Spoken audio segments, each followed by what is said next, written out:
This is Bloomberg Surveillance with Tom Keene and Paul Sweeney. Are these stocks under-owned by institutional Wall Street? A lot of these companies talking about generative AI. With Lisa Mateo on markets. Investors just worried about the ongoing sales slump in China. And Michael Barr with news. A ship traveling through the southern Red Sea has been attacked. The best in economics, finance, investment, and international relations. This is Bloomberg Surveillance on Bloomberg Radio.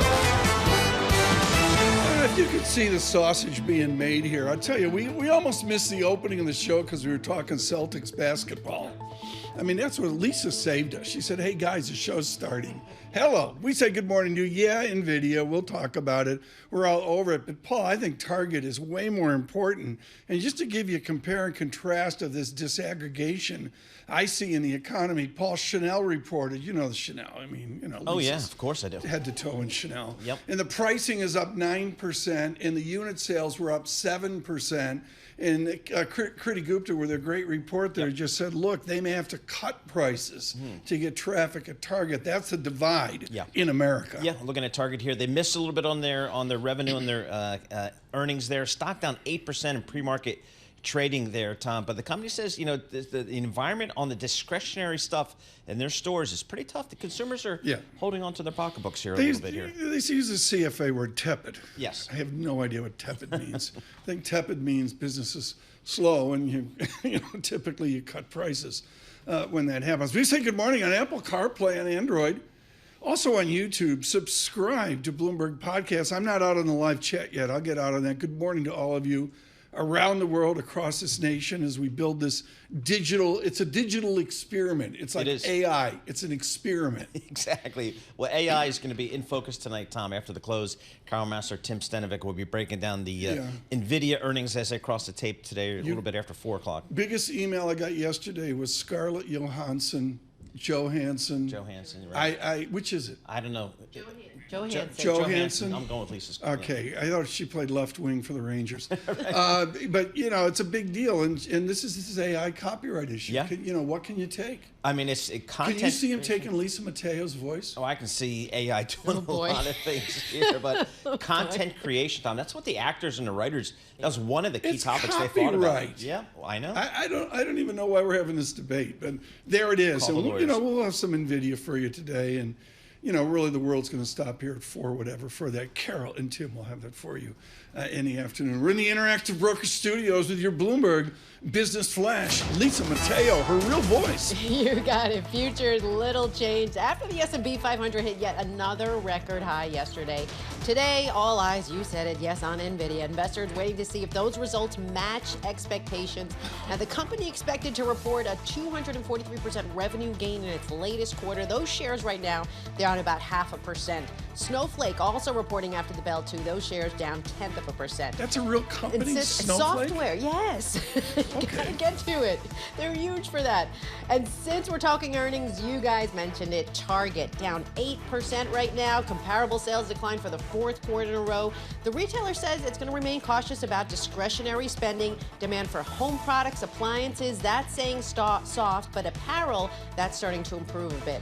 Now, on the retail side, we're also waiting results from Williams-Sonoma, Petco, and TJX. To the bond market right now, the 2-year yield 4.86%. That's up 3 basis points. A 10-year yield at 4.44%, up 3 basis points. That is your Bloomberg Business Flash. Tom and Paul. Thanks so much. A lot of equity covers. Let me get the sheet up here. They give me the blotter here. Did you see the intern brought this out this morning? Exactly. I think they're from Lewis and Clark.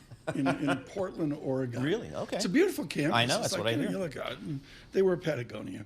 I'm looking, Gina Martin Adams in the 9 o'clock hour. Yeah, I guess Ludlow. We don't know if we have him yet. Michael Purvis. Big. On the equity markets. Gina Martin Adams, Liz Ann Sonders, Michael Darday. And with that kind of lineup, we thought we'd start with economics.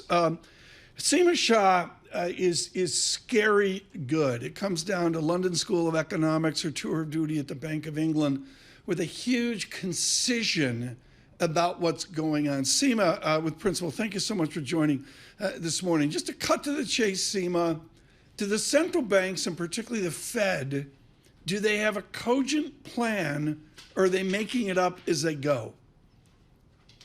Hey, Tom, that is, I think, such a good question, because, you know, we pore over where the comma is, has it moved? What is their indication? What are they thinking? How are they feeling? The truth is that they are digesting the economic data, the incoming stuff, just like we are. So I think it's right that they're making up as they go along. I mean, of course they have an idea, but they just have to respond to the data because it's just unfolding, and I don't think they have a clear idea of where things are going to go. In your England, there's been a lot of good research with respect to how hard it is to do this business, and that as a general statement, the Bank of England and other forecasters simply were too pessimistic, and that we got wrong on a fractional basis, on a 1/10 of a percentage point basis, that growthiness was better than we expected. Do you expect that to continue, and that we'll underestimate growth among the three central banks? So look, it's possible. I think that, I mean, all central banks have had, actually, maybe with the exception of the ECB, which seems like it's had a kind of a more successful forecasting ability over the last couple of years. But I think it should be getting a little bit more straightforward, because I think the last couple of years have been very difficult for forecasters. And I'm going to put myself in there as well, because we've been living in, typically analysts, we look at historic data, we use that to give us a guide forward. The thing that forecasters missed in the last couple of years is that actually the economy had been fundamentally changed by COVID. The normal reaction function, interest rate sensitivity, all very, very different. And I think it's only in the last 12 months or so that everyone has started to realize that there is maybe, doing a comparison to 95 to 2007 just doesn't work as well anymore. But from here, we are starting to revert. Kind of normalization should be down the line, and that should make forecasting a bit easier. So, Seema, here in the U.S., do you think we are, in fact, today experiencing a soft landing for this economy? I think we're in the motions of a soft landing in the US. So, the data is fairly good. We're downshifting, which is a positive thing. The last thing that we want is actually to see economic data continuing to accelerate, because that, to me, ends up in a hard landing later down the line. But I think the jury's still out. We can't say definitively we've got the soft landing, we've achieved it, and we can be all victorious. We won't know for sure for a couple of months. And I do have worries of how the Fed genuinely lands it. I mean, let's say in the next few months, they've seen that inflation comes down, they cut interest rates, they start that path. I worry that actually what's going to happen is that if you're a homeowner and you've been waiting on the sidelines, eager to move, but holding back because mortgage rates are so high, you're going to get right back into the market. You're going to ease financial conditions, and you're going to see the market and the economy taking off. So I do worry about actually, can they do a soft landing? Can they achieve it for more than just a 3 to 6 month period? So I guess if you're the Federal Reserve, you saw kind of January, February, March, some inflationary type of data come out, and then kind of, I guess in April, reversed a little bit. We got a little bit of, slowing down of inflation. So if you're the Federal Reserve, I guess you can make the argument that there's no reason for them to do anything other than wait. Exactly. I mean, I think after you've had, just basic maths just tells you that if you've had 3 months of hotter than expected inflation data, you at least need 3 months of inline inflation data before you can feel any kind of confidence of going back to what your initial plan was. But realistically, given the strength of the inflation data and the continued strength of the economy, they probably want a few more months than just 3 months. Right. So, but as I said before, I think they are digesting the economic data. The earnings numbers coming out from Target, certainly very important in terms of figuring out where the consumer is, because that's obviously going to tie back and help them figure out what the next market is. Seema, to take the first-rate economist Ed Yardeni over to his market call, which is a bull market wrapped around his concept of a roaring 20s. To me, roaring 20s, either the 20th century or the 21st century, is about a pop in nominal GDP. Do you at principle see a combination of real GDP and inflation that leads to an animal spirit that gets to Yardeni's roaring 20s? So it's an interesting question. I mean, I can see nominal GDP going up mainly because of AI and tech. The roaring 20s to me was about kind of joy on the consumer side, just that relief and wanting to enjoy life and spend it. And I think we've had that for the last couple of years. Whether or not that continues, I think is a very, very different question. And inflation is going to play into this so much that if you have got higher inflation, of course, it's boosting nominal GDP, but consumers are already feeling that retrenchment. They are struggling with it. So I'm not sure that you can actually do that direct comparison to the 20s. Seema, thank you so much. Seema Shah, the Principal Group. Don't be a stranger. See us in New York, Seema.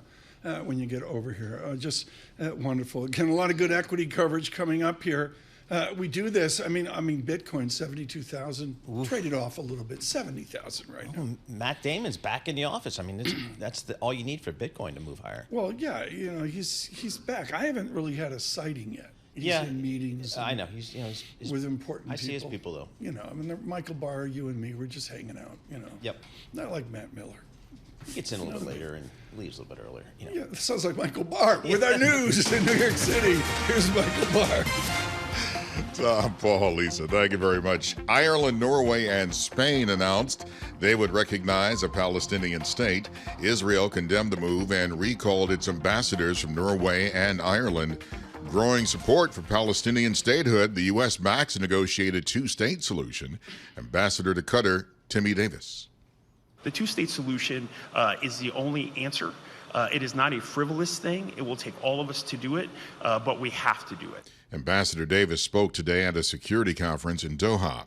More destructive tornadoes rattled the nation. A deadly outbreak in Iowa Tuesday is blamed for several deaths.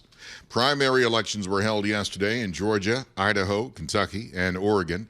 In California, there was a special election for former House Speaker Kevin McCarthy's old seat. State Representative Vince Fong won that race with about 60% of the vote over fellow Republican Sheriff Mike Boudreau. That brings Republicans' slim majority in the House to 218. As for the presidential race, two states held primaries at that level. Both President Biden and former President Trump added to their delegate counts. But in Kentucky, Biden took just 71.3% of the vote. 17.9% of Democrats voted uncommitted. Biden fared better in Oregon with 88.2%. Former President Trump ran unopposed in Oregon, and in Kentucky, he won with 84.9% of the vote. In Georgia, Fulton County District Attorney Fani Willis won the Democratic primary to hold on to her position. In her victory speech in Atlanta last night, Willis told supporters that the people have delivered a strong and powerful message. There is no one above the law in this country, nor is there anyone beneath it. Willis will go up against Republican Courtney Kramer in November's election. Global news 24 hours a day and whenever you want it with Bloomberg News Now. I'm Michael Barr, and this is Bloomberg. Tom, Paul, Lisa. Guy stopped me on the street. He had an accent. It was like wicked good. And he said, all you guys do is talk about the Knicks. And now, folks, 40 seconds. Yeah.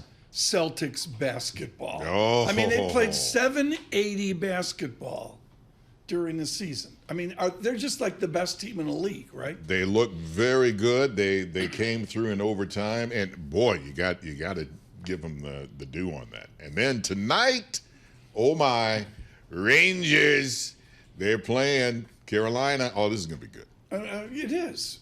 I really wonder how many people are engaged in the sport. I don't get in the zeitgeist that hockey's like basketball. I mean, Paul, help me here. I think playoff hockey. I think is a new level. I mean, regular season hockey, not so much, except for those crazy diehard hockey fans. They're like Formula One. They got to fix it. Yeah, but playoff hockey's full disclosure, folks, I turned off the Formula One this weekend. Pharaoh chastised me. It was Italy. It was like, everything you'd expect. I turned it off. And deservedly so, man, from Mr. Farrell, man. It's some races you're not going to have. You should see. Do you know this thing where Ripley? Yeah. John stayed at that place. I mean, it's really? Yeah, he's huge. He's like all Capri. Stay with us, folks. Bloomberg Surveillance. Good morning.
Markets, headlines, and breaking news 24 hours a day on Bloomberg Radio, Bloomberg Television, and the Bloomberg Business app. This is a Bloomberg Business Flash. And this Bloomberg Business Flash brought to you by Interactive Brokers. Discover the future trading with their next generation trading platform, IBKR Desktop. Download IBKR Desktop at ibkr.com/desktop. All right, more Fed speak yesterday. It gave more insight on interest rates. Federal Reserve Governor Christopher Waller said he needs to see more positive news on inflation before making cuts. The same feelings felt by the Fed's Susan Collins and Loretta Mester. Minutes of the last Fed policy meeting, those will be released later today, so we'll keep an eye out for that. We'll also get a reading on existing home sales. Futures right now, still little changed over in Europe. Questions about when the Bank of England will start cutting interest rates. The Stock 600, Stocks Europe 600 slipped. Data showed the UK inflation showed less than expected, so the pound right now is stronger. The pound at 127.16. We'll head over to the dollar at 104.782. Over to the bond market, the 2-year yield 4.86%. That's up 3 basis points. The 10-year yield at 4.44%, and that's up 3 basis points. Companies making news. We'll start with Citigroup. They've been fined nearly $80 million by the UK after a London staffer's fat finger trade. It caused a crash in European stocks back in 2022.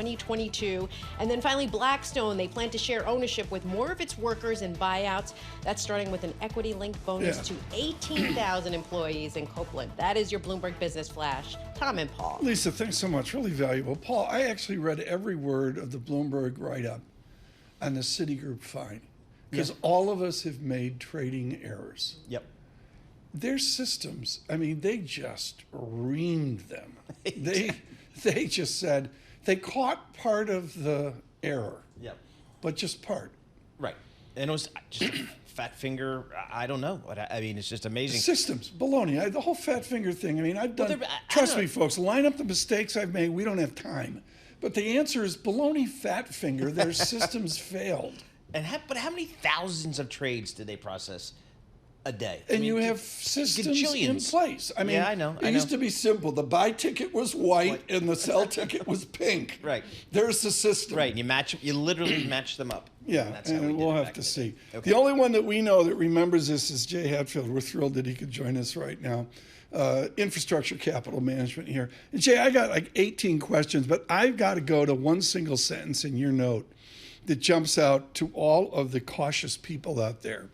We project a $2 trillion liquidity injection from global central banks. What happens after that? Okay, so we get a pop in the summer, buy in May and go away. What happens after the liquidity injection? Well, thanks, Tom and Paul, for having me on. Well, that's certainly a relevant question because it will reflate the world economy. But we're actually more negative about the world economy than your prior guest. And specifically, we see weakening in the U.S. And keep in mind, we've been hyper bullish about the U.S. economy for 3 years. But the reason we were bullish is we had a shortage of autos and housing, because those are the hyper cyclical sectors that break down. And we already saw a weakness in auto sales last month. Housing starts are starting to decline, which makes sense with rates over 7. And the rest of the world, if you really look at them, they're in a major recession without the U.S. So the strength of Europe is the U.S. because their net exports are surging, mostly because their domestic imports are down. But the U.S. continues to have demand. So we don't think that will spark another wave of inflation just because we have a weakening global economy. And those cuts are required, and the liquidity injections required to reduce the rates. But given that backdrop, again, looking at your notes, you reiterate your S&P target of 5750 based on AI boom and increased conviction on global summer rate cuts. So the Fed's going to be there for us, and earnings are going to be there for us. What are you looking for from Nvidia today after the close? Because I know that's you guys are in those big four. You're all in on AI. Yeah, so we're a little bit cautious about the report. So we've been hyper long. I was looking at our hedge fund. It's like half of our return for the year, something like that. So we've been probably a little bit too long. So we took our position down by half because just the expectations are obviously sky high. You took your position of Nvidia down by half. Yes, just okay. as a risk reduction. We're bullish, but think it's kind of maybe 60-40 that a stock actually goes up. They're going to beat and raise, but possibly not enough. What did you do with the proceeds from your Nvidia glory moment? Well, I'm asking for a friend. Okay. Well, I mean, the technical answer is we're running a little bit of leverage on our hedge funds, so we delevered. But you delevered. This is important. Yes. You delevered the trade. Right, because the other thing is the market's going to be weak if Nvidia is down. I mean, that's just not automatic. There's not much news coming. You can tell from the futures. So the whole market will be down if Nvidia is down significantly on tonight. So, Tom, something that we don't talk enough about probably is preferred stocks. Until this Chris guy comes in. Whalen sends me hate notes. I know. Until Jay comes in our studio. Talk to us about why you guys invest in preferreds and what are you doing today in that space? Well, we actually love preferred stocks. We're probably the only people in the world that's you true. And Chris Whalen. But we made a ton of money in most of our capital really in 2009 because what happens with preferreds they're really good companies, public companies who issue preferreds that have good credit ratings. But preferreds trade on the stock exchange, and retail investors dump them when there's problems. And during the financial crisis, they dumped them to insane levels. In this crisis, they've come down, but we haven't had any defaults in our fund. There haven't been a lot of defaults. It has a very low default rate. So it's kind of an easy trade that you buy them when they're well below par. You get really good yields. Our fund yields over 9%. So you got a JP Morgan 6% preferred. It's a popular JP Morgan. I sound like, good morning, Chris Whalen. So you get a 6% coupon. Do you trade it for gain, or is it just a 6% flow? Well, you know, it's you're not supposed to have a favorite child, but it's my favorite fund because it's really easy. So Nvidia, we sold half. That could be a terrible trade. That could be up 100 points tomorrow. But when you sell a preferred above par that's callable at par, that's a good trade. It's not going to infinity. It's not a meme stock. So we're constantly. And you need an active fund to do this, selling above par and then recycling. You mentioned the banks, like actually some really good regional banks came out with preferreds at 7.5, M&T Bank, Citizens. M&T Bank has a 7.5% coupon. New issue, yes, they just came out. Good morning, Buffalo. So that's the answer to where the proceeds went, at least in terms of selling above par, and then we bought that new issue. Do you look at a preferred as a coupon or as an equity? It's a hybrid between the two. So it has a little bit of interest rate risk, and it is fixed income, but it has a little bit of interest rate risk, and as I pointed out, some stock market risk because it trades in the stock market. It goes down when the market goes down. This is the first time since Mark Haynes invented financial media that we've talked preferreds. I know. So, I mean, Jay, we think of you as one of our smarter guests, but you guys own Boston Properties, office REITs. You got to be kidding me. I can't give away stuff on 3rd Avenue here. Well, yes, that's definitely a contrarian call. There's a couple of elements to that, though, that people don't appreciate, and that is that obsolete buildings are terrible. So bad elevators, lack of proper cable connections, etc.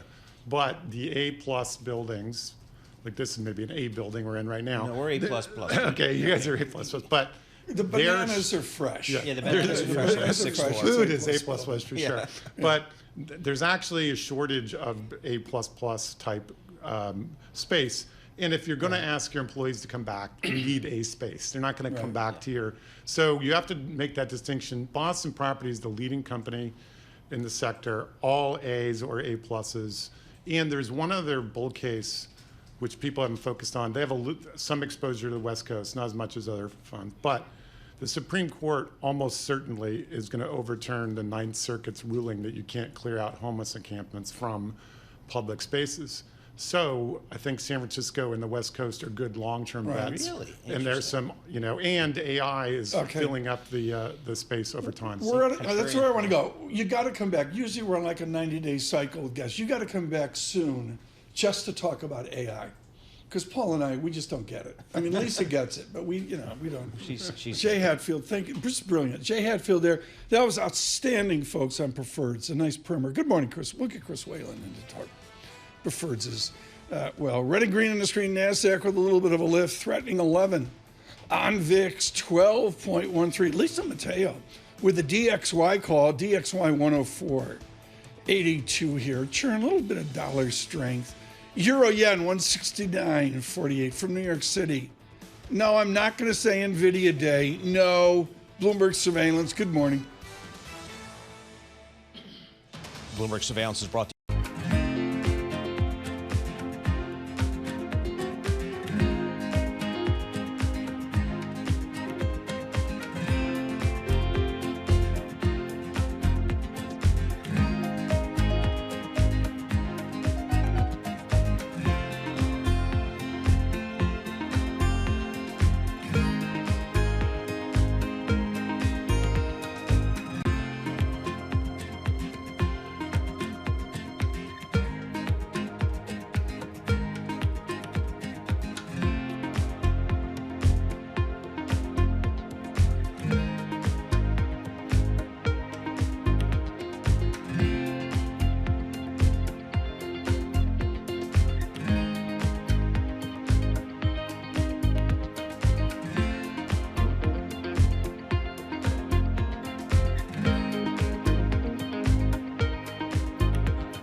Markets, headlines, and breaking news 24 hours a day on Bloomberg Radio, Bloomberg Television, and the Bloomberg Business app. This is a Bloomberg Business Flash. From the Bloomberg Interactive Broker Studio, I'm Lisa Mateo. Little movement in futures. Let's get to the level. We have NASDAQ futures at 18,805. The Dow, 39,945. S&P at 5,339, all before the bell. The bond market, the 2-year yield, 4.86%, up 3 basis points. The 10-year yield at 4.44%, and that's up 2 basis points. Checking in with commodities, we have spot gold lower, 2,414 an ounce. Brent crude, $82 a barrel. WTI crude, $78 a barrel. To our earnings we go. We're starting with Target. They're down 6%. Comparable sales declined for the 4th quarter in a row. You had demand for home products, appliances, that's staying soft, but apparel, that's starting to improve. And shares of Petco, they are soaring up 25%, reported better than expected 1st quarter results, and gave a forecast that beat estimates. Thank you, Tom, for your dogs for supporting that. Wow. Chinese online retailer PDD Holdings, their ADRs are up too. They're up 7%. Sales beat estimates. That was boosted by rapid expansion of its overseas offering of Temu. You remember those Super Bowl commercials. And a quick check of Nvidia, who's reporting after the close today. Right now, well, those shares, they are little changed. That is your Bloomberg Business Flash. Tom and Paul. Yeah, my best delivery at home, the whole process, is Chewy. Chewy. Chewy is I just see like those boxes everywhere. their on boxes. people's porches. They make it effortless to Yeah. take my money. Yeah. It's just incredible. So if you're in a commodity business, Lisa, thank you so much. Good morning, everyone. Paul, can we both agree we're not going to say Nvidia Day? It's not like CPI inflation day or jobs day. No, yeah, but it's we're not doing Nvidia. I'll tell you though, I can't wait to see how Carol says that. Yeah, we'll leave it to Carol and Carol Masters. Yeah, she's got a T-shirt. It's Nvidia Day. Exactly. They'll break it down. It's like sick. Anyways, commodities. You can't do commodities unless you go to a university that's steeped in commodities. And it's Macquarie. I don't even know if I'm pronouncing it. I think you are. It's very Australian. I'll give you a pass on that. Yeah. Max Layton joins now, drives a ship at Citigroup on commodities. Max, is commodities like BHP Billiton and Rio Tinto, is that like just gospel at Macquarie? No, I mean, I'm going to say it wasn't. But when I moved to London, one of the areas where people were willing to hire an Aussie looking for a job with some experience in economics and finance, it happened to be commodities. That's great. Well, it's just better to do commodities with an Australian accent. Yes. Max Layton, good morning and welcome to Bloomberg Surveillance. Is copper real this time? Has there been a shift in the supply, a shift in the demand function where we have an embedded higher price in copper? Hey, you know what? I think the investors have got it right. They're predicting a bull market in copper. And, if they didn't push prices up to where they are today, up 30% over the last 3 or 4 months, then we would have had a massive deficit this year. Investors have a track record of calling turns in supply-demand balances in markets like copper. And, I think they've got this one right. So I do think this is a start of the second secular bull market for copper that we've seen this century. Right. So we're going to have years and years of very strong producer margins in this market. Do you have a shift in the commodity trend to finally a new up commodity cycle? Is Ruchir Sharma canonized at Morgan Stanley years ago? Do we finally have a new commodity shift? Wow. Yeah. No, I can't get that far, right? Because if you look at the different drivers of the bull markets across some of the commodities, the individual commodities have had a great run this year, whether it's cocoa or copper or gold. It's not particularly broad-based and they're all pretty idiosyncratic. I guess unfortunately for commodities, fortunately for some commodities and not for others, the energy transition, China's absolutely throwing capex like crazy at the energy transition. That is going to be good for some and bad for others, right? It's good for copper. It's not going to be great for oil. And so I can't really call it a broader commodity market. Certainly there's been some hope of a restocking in the manufacturing cycle. Many of our clients think that that's coming, especially in the US over the next 3-4 months. And that's, stopped people into the trade, into putting something on in commodities like copper. But, I'll pause a bit there because maybe we can touch on why gold's a bit special. Well, we'll get to gold. Not necessarily. Yeah. We'll get to gold in a little bit, but most of our listeners, most of our viewers, they care about chocolate. Cocoa, up 75% this year. Can you explain what's going on there? Yeah, a lot of the cocoa work's done by a colleague of mine, Akash Doshi, so he's all over it. But, ultimately, I think we do have prices coming back down over the next 6-12 months. Beyond that, I leave a lot of that to him. All right, so on the gold front here, Mike McGlone here at Bloomberg Intelligence, his call for years is on commodities is buy gold and sell everything else. But what's kind of the gold play right here? Is it just Chinese central bank, Chinese consumers buying up all the gold? Yeah, I'm really glad to kind of, get on my soapbox on this one, have the opportunity to talk about it because, this gold bull market is really different. I mean, it's really special. Like China retail is on the bid for gold at the highs, right? In kind of 17, 18 years looking at commodities, I've never seen it before across any commodity that China is aggressively on the bid at the all-time highs in price. It's just kind of unheard of. And it's a combination of this massive retail demand in China, which is ultimately, money that would have gone into property that is, actually shifting into gold.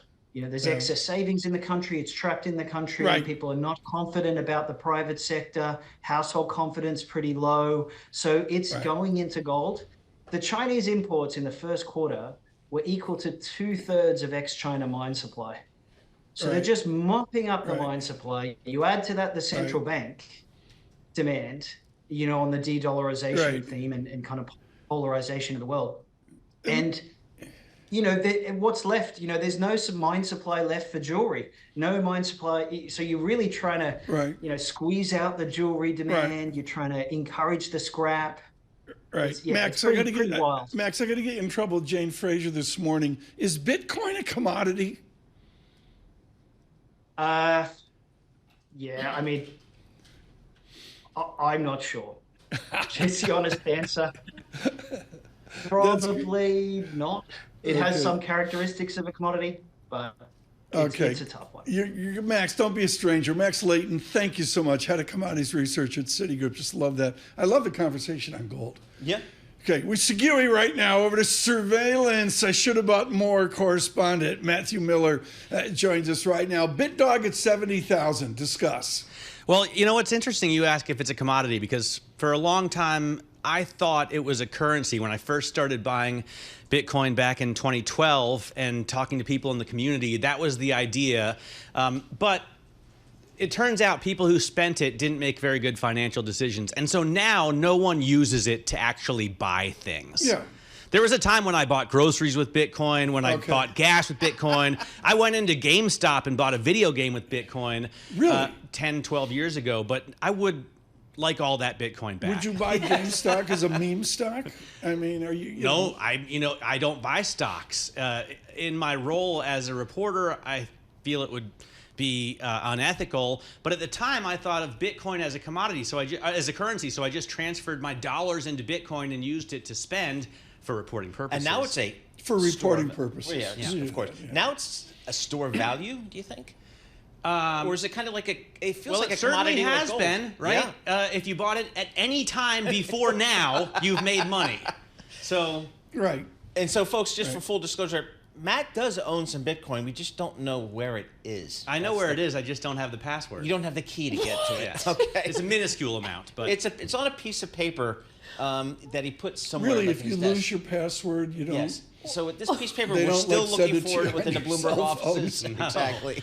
No. So it's out there. He could be on paper, very wealthy. We just don't know. I got to talk 1 minute here, Matt Miller, about Hot Pursuits as well. Tell us about what you're doing with Hot Pursuits. I really appreciate it. It's getting a huge buzz. Yeah. Your partner's out in L.A. with a real job. Right? Hannah Elliott covers luxury vehicles for us out in Los Angeles for Bloomberg Pursuits. And I team up with her to talk every week about the latest in the world of cars. We have big CEOs on, like the CEO of Lamborghini, the CEO of Ducati. We have racers on, like Gunter Steiner and Zach Brown. Yeah, but what are we buying right now? What are we buying? What's the fancy car right now into the summer? What's a car when Lisa drives out to the Hamptons? To me, I think Lisa needs a Mustang, a convertible Mustang. The new generation, I think, is a lot more muscular, a lot sharper. Well, she's muscular. And I'm looking forward to interviewing Jim Farley in a couple of weeks out of Detroit. Cool. Nice. Matt Miller, it's great. Shave next time we see you. Matt Miller, thank you so much. Look for him at 9 a.m. here on Bloomberg Television as well. And Hot Pursuits, the reviews are really great. Kind. It's awesome stuff. And Hannah Elliott is all over the globe with her reporting. It's amazing. I'm driving a Nash Rambler and Michael Barr's driving a Pinto. We're a little bit behind. With our news in New York City, Michael Barr. Still dependable. Both Republicans and Democrats say they're worried about the potential for violence this election season. Bloomberg's Amy Morris reports from Washington. The latest Bloomberg News Morning Consult poll finds half of swing state voters say they're worried about violence surrounding the presidential election. The poll results suggest Republicans, Democrats, and even more independents have misgivings about how the race will be received by a polarized electorate. 6 in 10 swing state voters, mostly Democrats, are worried about misinformation, and almost half, mostly Republicans, expressed similar concerns about foreign interference. In Washington, Amy Morris, Bloomberg Radio. Norway, Ireland, and Spain recognized a Palestinian state. Today's historic move drew condemnation from Israel and jubilation from the Palestinians. Israel ordered back its ambassadors from Norway and Ireland. Israel's Foreign Minister Israel Katz says that Ireland and Norway intend to send a message today to the Palestinians and the world: terrorism pays. Meanwhile, the U.S. backs a negotiated two-state solution. Ambassador to Qatar, Timmy Davis. It does not give support to the idea that the Palestinian or that Hamas did something that caused this good thing to happen. The United States and our partners have been working in big ways and small ways on a two-state solution every day, essentially for the last 80 years. Ambassador Davis spoke today at a security conference in Doha. Hunter Biden's lawyers will press a judge today to delay his trial that's set to begin next month in Los Angeles on charges that he schemed to avoid paying $1.4 million in taxes. President Joe Biden's son is seeking to push the June 20th trial date back until at least September, noting that he is also scheduled to stand trial in Delaware beginning June 3rd on federal firearms charges. He has pleaded not guilty to both indictments. Global news 24 hours a day and whenever you want it. Bloomberg News Now. I'm Michael Barr, and this is Bloomberg. Tom, Paul, Lisa. And Michael Barr, thanks so much. So what did Paul last night? We just finished up with Ripley. And, I know the America's watching. It's great. Pharaoh stayed at this place, one of his trips to Capri or whatever. Nice. I know. So I'm looking at a new one, and I don't even think I need to name the show because I don't want to, influence people, but I'm really intrigued by this new show. I couldn't find it. I didn't have my phone. I didn't have the internet with me. Finding stuff in this new world of streaming is impossible. You know what we need? We need a magazine that has lists TV shows like what a shock. Something called like TV Guide. Like TV Guide. What a shock. I don't know. For those of you younger, TV Guide is what your mother had to rest her martini on. Yes, or Manhattan. Right. But you need it for the sport, like when you're trying to figure out what game is on what. Yeah, I know, exactly. like my husband said, he's like, okay, this game is on. Where do I watch it? Yep. Like, Have is it you on seen? here? Is it on here? Well, quickly here, Paul. Have you ever seen the total cost all in of subscribing to every service that wants our money? No, and I think no, but I'm guessing because there's countless streaming services out there well north of the typical $100 cable bill that people had back in the day. So it's unbelievable. I lived it last night. I could not find what I was looking for. Just crazy. We're out on YouTube. Subscribe to Bloomberg Podcast, Bloomberg's Surveillance.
Markets, headlines, and breaking news 24 hours a day on Bloomberg Radio, Bloomberg Television, and the Bloomberg Business app. This is a Bloomberg Business Flash.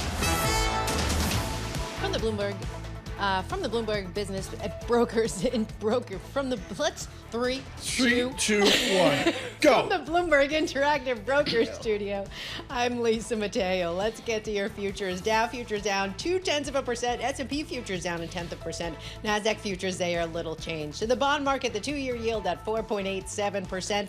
That's up 4 basis points. The 10-year yield at 4.46%, and that's up 4 basis points. Check out commodities. We have spot gold lower, $2,407 an ounce. Brent crude, $82 a barrel. WTI crude, $77 a barrel. Companies making news. TikTok, the information reporting it plans significant layoffs in its operations and marketing teams this week. And the animation studio behind the movies Toy Story, Finding Nemo, cutting jobs as well. We're talking about Walt Disney's Pixar. It's laying off 175 employees. And sources say Barclays has told some of its U.S. workers to prepare to be in the office 5 days a week. Yes, and this is ahead of a new FINRA rule for supervising work from home. That is your Bloomberg Business Flash. Tom and Paul. That's sort of it's getting a little starting, serious here. You know, it's like I don't really know what to make of it. I mean, it's like May. Yep. I was sort of thinking August we'd get these announcements. Yeah, the end of summer, come on back in the fall kind of Who's thing. going to be first to 6 days a week? Yeah, exactly. Not funny, folks. Yes, we used to live that as well. Bloomberg Surveillance were brought to you by Interactive Brokers. Interactive Brokers, they charge dollar margin loan rates from 5.83% to 6.83% rates. Subject to change. Learn more at ibkr.com/compare. And all of us, Michael Barr, Lisa Mateo, Paul Sweeney, and myself, we thank Interactive Brokers for real commitment to what we're doing here. We're saying it's not NVIDIA Day. Paul and I think there's other more important things going on. But nevertheless, how did we get here? How did we get to where, NVIDIA, I have an NVIDIA thing in my computer at home. Really? And I upgraded to a better NVIDIA thing. But I think it's just pretty graphics on the screen. It's not AI. But this literally a year ago, the company reported this huge revenue forecast lift in this quarter last year that just blew everybody out of the water in terms of the magnitude of increased revenue outlook, multiple billions of dollars. Immediate profit. Yes, and they ascribed it to their customers buying more of NVIDIA's chip designs specifically for AI.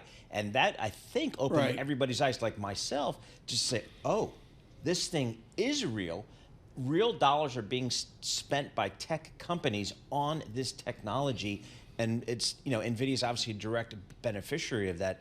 But that just confirmed for a lot of, non-tech people like me that said, this is big. So to me, and folks, Carol and Tim will do a great job on this afternoon. But the basic idea here, when everything is said and done, is they have X number of chips and there's Y number of parties that all want those same chips. Right. So it's literally like a bidding war for their stuff. And they got Blackwell, I think it's called, coming out, this fall or something. Yeah, but you see, AMD as a stock over the past year is up 50%, Broadcom up 100%, so Qualcomm up 95% over the past year. So it's broadened out from just NVIDIA to a lot of the other tech names. And then, of course, the questions were being asked, okay, how else do I play this AI phenomena other than the chips? And then you started migrating into what are the software plays? Oh, Microsoft will certainly have a play, ChatGPT and so on and so forth. And so we're just starting to see these ripple effects of where does AI, and then for the Alex Steeles of the world who focus on energy became a play because guess what?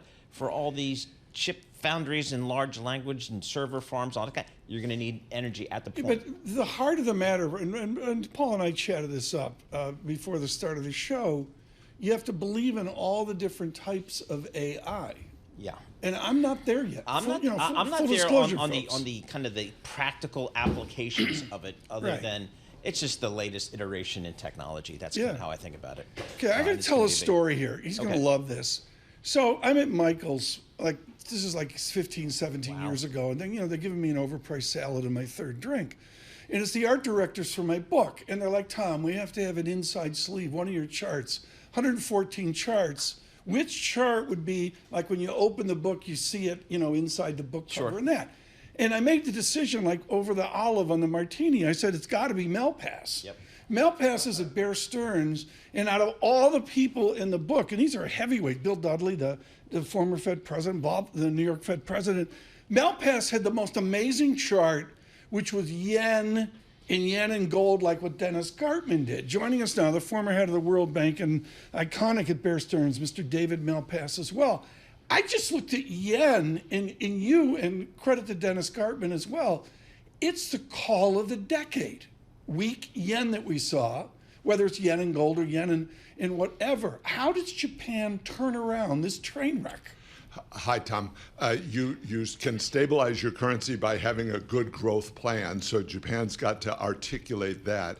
They're not badly positioned in the world since people are trying to diversify away from China, and Japan has a lot of the things that people want. And so if they can retool the economy, it can work. It's an experiment of reflation, which is pretty, you're at Colorado College, and it's like, it's not even in the textbooks. Okay, it's an experiment in reflation, and they want to pull that back.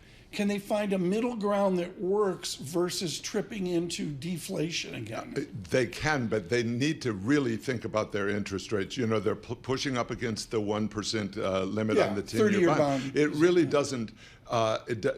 Doesn't work to say you're going to limit your bond yield, but you want your currency to stop weakening. So right now they're intervening to try to tide that over. That can work for a little while, but at some point you have to say your interest rates are going to be more similar to the rest of the world interest rates. Paul wants to jump in here. One more question on yen. What is your call on Japanese yen? I know you're not doing FX and market economists, but do you see a big figure strengthening in Japanese yen or more of the same?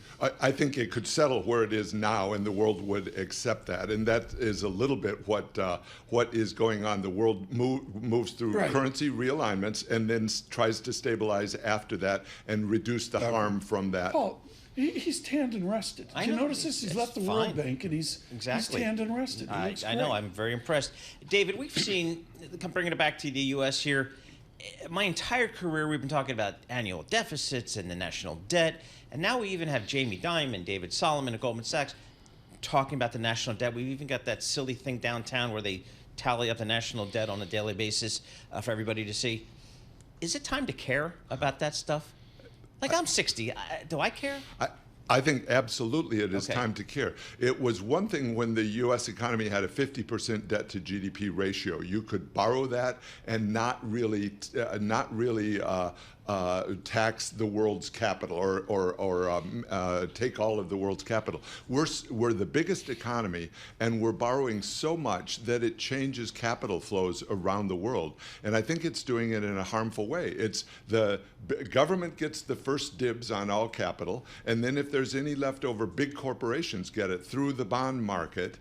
And if there's any left over, which there isn't really, small businesses can borrow to fund their inventory, their working capital, and countries outside the U.S. have a little bit of capital at the end of the line.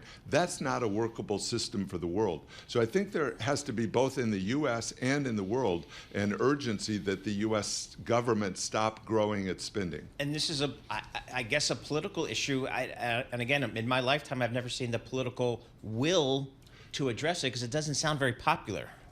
That's right. And I think there's a big gap in our law. The debt limit law is misnamed. It's really the debt increase law. So every couple of years, presidents, both parties, sign a law to increase the debt limit. We have to replace it with something workable, strong, and it has to hurt Washington, not hurt the people of the country when we have too much debt. David, they shut the national parks rather than reducing the staff hiring in D.C. The swamp gets bigger every time. Oh, listen to you. You leave the World Bank and it's a swamp now?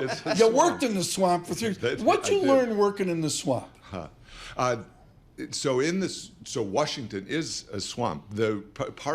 All the parts work together to make Washington bigger and more profitable. That's a risk, and the World Bank is part of that. It's headquartered and centered in Washington.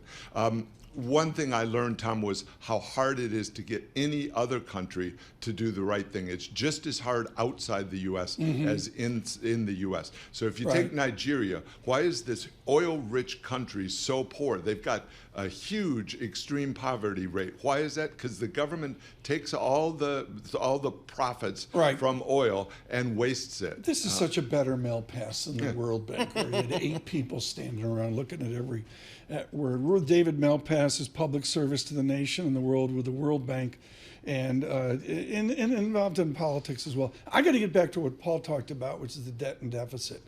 Pete Peterson, Paul Tsongas, and many others led the charge on this. You provided real leadership, intellectual leadership on this. And yet we always grew our way out of the problem. And Stiglitz has a little g, which is the growth rate. Are we now at a point where the Stiglitz little g won't get it done? Yes, and I'm not sure. I don't accept that we always grew our way out of the problem. If you think about what was happening in 2010, 11, 12, 13, the Fed was doing massive QE. You had this tailwind from yields going down, and so it was pumping up big cap stocks. The stock market is moving up. The haves were getting more, but the actual median income growth rate wasn't enough. I think we crossed over the barrier or the harmful point early in that decade, and then we haven't looked back. The government spending growth just keeps accelerating, not slowing down. Eugene Shirley 101, our smartest person on the debt and the deficit. We're going to run out of time here, Mr. Malpass, but let's do it right now. As far as I'm concerned, we've disaggregated into the world buying Chanel and the world buying Target. Target's down in flames today. I mean, the polarization here is tangible. Yeah, the inequality, and I think it is the government's fault. They keep buying bonds. It's our fault. We made the government. Okay, but there's not a check and balance on the size of government, and we need one. We need to think that politicians are never going to voluntarily choose to limit the size of government. They're going to be part of the swamp that makes it bigger. Are you based in New York now, or are you out in 8,000 square feet in the Rockies? I'm in D.C. You're still living in the swamp. Really nice bike trails. It's the best government can buy. Did you go to Ben's Chili Bowl up on U Street? I mean, come on, I can see you there. I know that good one. Okay, David Malpass, thank you so much. Thanks for joining us from the swamp today. Paul, I think this is really important in that all these good people have talked about the debt and the deficit, and yet you look at just the interest that the government's paying now, and it's a new dialogue that really hasn't been articulated. No, in the zeitgeist. And I just don't see the political will to attack it, because it just seems like it's going to cost everybody in some way, shape, or form. We're going to reset here. We have a great follow-on to Mr. Malpass, and this is the equity markets. Listen to this. Ann Sonders, Michael Darda, Gina Martin-Adams, and Michael Purvis on this crazy bull market that we're in. We do this with all the focus on a small artificial intelligence stock. I guess we'll do that this afternoon. A little wait to how about the VIX, 12.18? I don't know, did we get 11 yesterday? We'll have to see. Futures at -10, Dow futures -96. This is Bloomberg.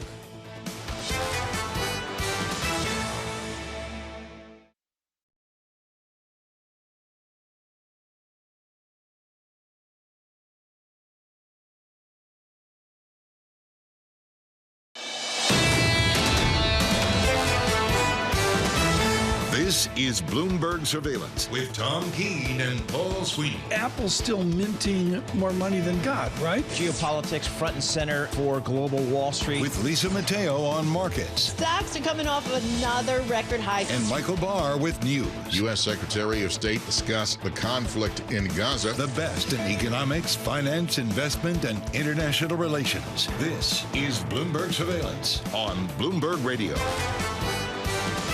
Good morning, everyone. Paul Sweeney, Tom Keene, Bloomberg surveillance on an important day. A statement on technology to be made this afternoon. Carol Massar, Tim Stefanik will give that to you on Nvidia as well. We'll have some chit chat on that. Did we nail down Ed Ludlow, or is he incognito so far, Rich? It's a little early is it a little early out there? Self-driving car. We'll see. We'll wake him up. Yeah.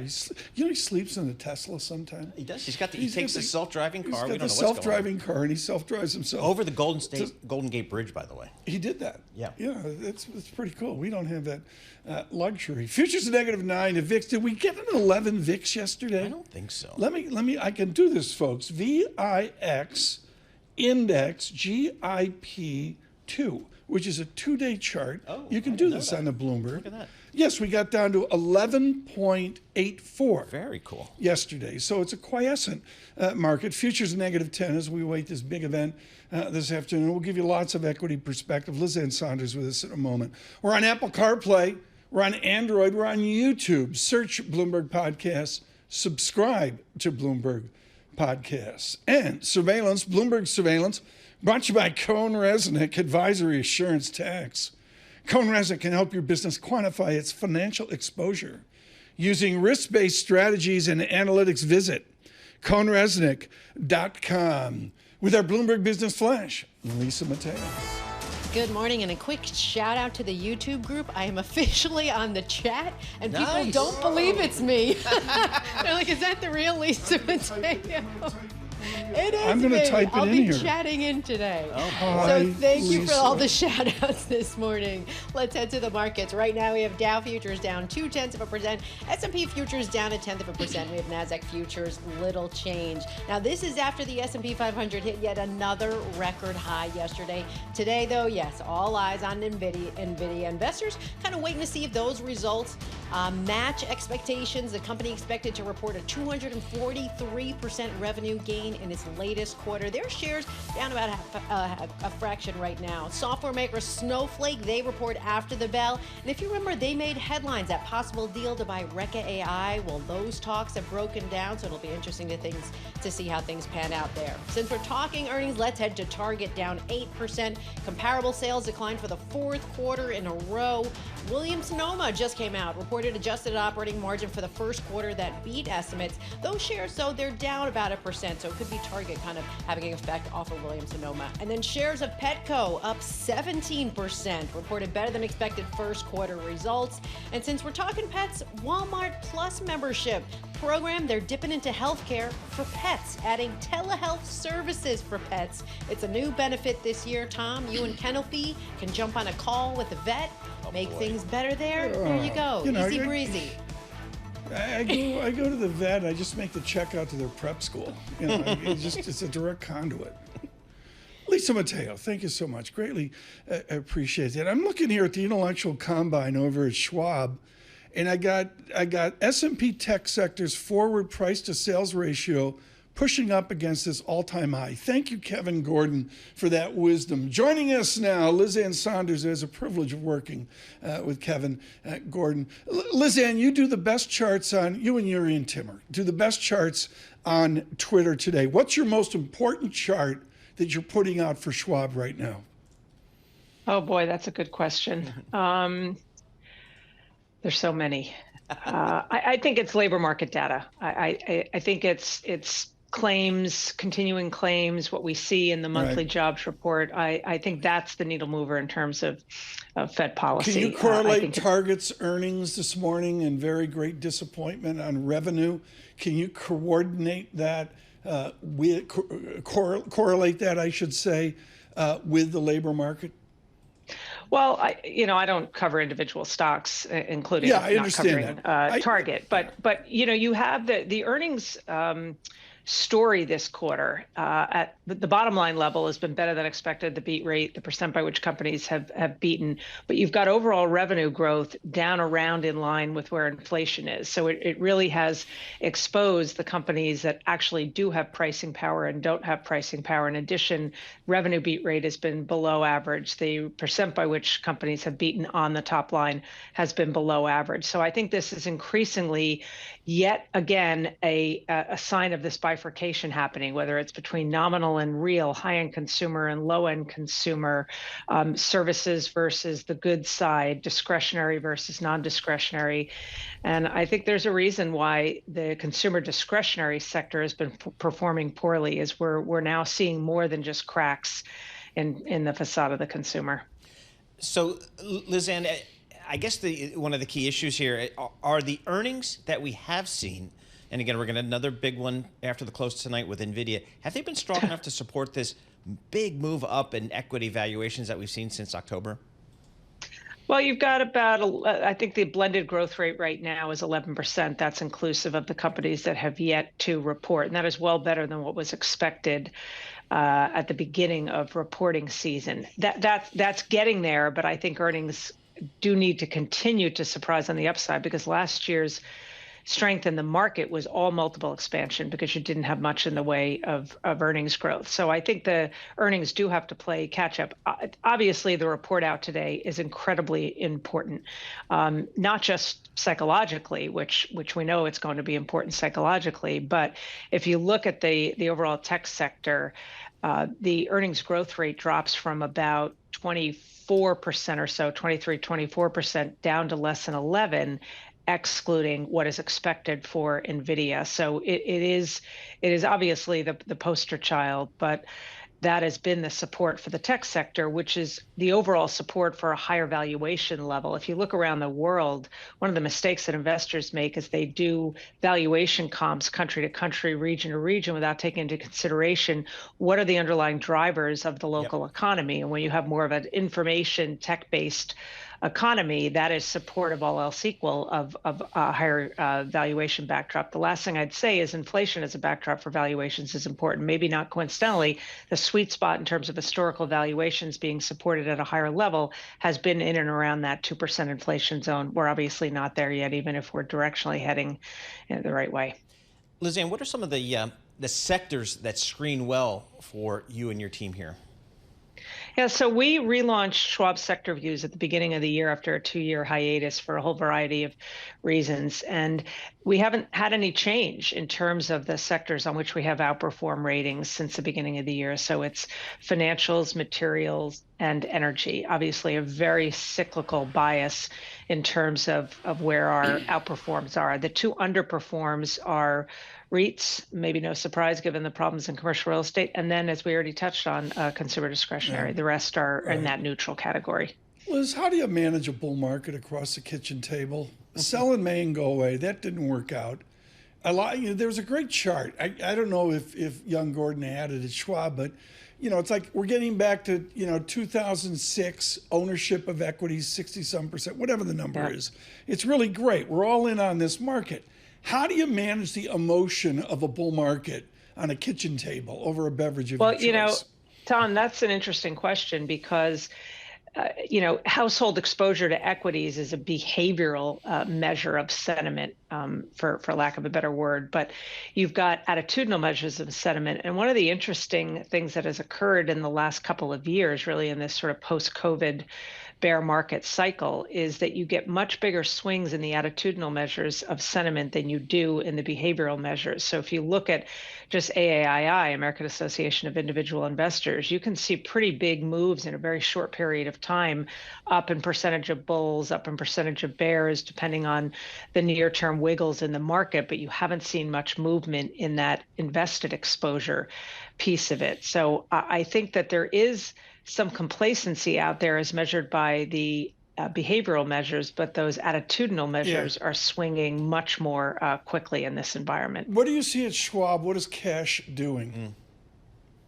Well, I think for a lot of investors, cash is earning income. So you've got income and fixed income again. That's why I push back on this notion that the $6 trillion in money market funds is just sitting there ripe to jump into the equity market. I think that's probably fairly sticky. And I think it's great comfort, particularly for more conservative or older investors that had to stretch for yield and move out the risk spectrum, to not have to do that.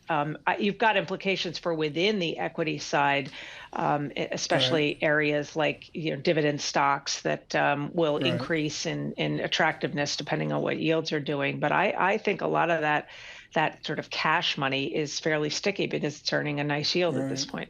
Liz Ann, it was great having your assistant Kevin Gordon on, but you failed in one thing. Oh, he's more than that, but he is. And I loved that interview. Well done, Tom. We were coming out of it, and I said to him casually, I said, let's play some Nickelback. He didn't know who Nickelback was. The young lad did not know who Nickelback was. I taught him well, Tom. He knows who Led Zeppelin is. So he better know that if he wants to cash the paycheck. Liz Ann Sonders, working with the great Kevin Gordon at Schwab. Thank you so much. I can't say enough about their Twitter feed. Best in class. Speaking of best in class, with our news in New York City, Michael Barr. Thank you very much, Tom, Paul, Lisa. Ireland, Norway, and Spain announced they would recognize a Palestinian state. Israel condemned the move and recalled its ambassadors from Norway and Ireland. Meanwhile, the U.S. backs a negotiated two-state solution. Ambassador to Qatar, Timmy Davis, spoke today at a security conference in Doha. The United States is dedicated to a two-state solution because anything less than that, we think, remains as an ember of conflict. Ambassador Timmy Davis says, though, it does not give support to the idea that Hamas did something that caused this good thing to happen. Primary elections were held yesterday in Georgia, Idaho, Kentucky, and Oregon. As for Georgia, the key races to watch there were for the prosecutor and the judge in Donald Trump's election interference trial, and they both came up winners. Bloomberg's Ed Baxter has that part of the story. If prosecutor Fani Willis wins the general election in Atlanta's Fulton County, she will continue to prosecute the case. Willis last year obtained a sprawling racketeering indictment against Trump and 18 others. Willis, going in, had a very hefty fundraising pot and is running a campaign that the future of the county should not be controlled by self-interested politicians. The county usually votes heavily Democratic. Judge Scott McAfee won an uncontested race. He was randomly assigned to the Trump case by the court. Ed Baxter, Bloomberg Radio. In California, there was a special election for former House Speaker Kevin McCarthy's old seat. State Representative Vince Fong won that race with about 60% of the vote over fellow Republican Sheriff Mike Boudreau. That brings the Republican slim majority in the House to 218. In Game 1 of the NBA East Finals, the Celtics beat the Pacers in overtime, 133-128. Global news 24 hours a day, whenever you want it, with Bloomberg News Now. I'm Michael Barr, and this is Bloomberg. Tom, Paul, Lisa. And Michael Barr, thanks so much. Paul, I'm going to go into this quickly. I think it's really original. I use a WACC screen, a weighted average cost of capital screen, all the time. Nvidia is a one-off. They've happened so fast. In their defense, they really don't have a cash buildup. They're not like wallowing in cash like Microsoft or Apple, but at the same time, they have a 54% return on invested capital. I mean, folks, goodness. I've never seen this. I've never seen that. So, I mean, it's just, and their earnings have just exploded, Tom. Their free cash flow has exploded. Do they announce a debt offering? I don't know. They can announce anything they want. There'd be like 4 phone calls. Exactly. They call Michael Barr. He'll go, I'll take some. Yeah, why not? Stuff it away in a mattress. There's NVIDIA knowledge you can use on NVIDIA Day. Good morning, everyone, from New York. Bloomberg Surveillance. Good morning.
Markets, headlines, and breaking news 24 hours a day on Bloomberg Radio, Bloomberg Television, and the Bloomberg Business app. This is a Bloomberg Business Flash.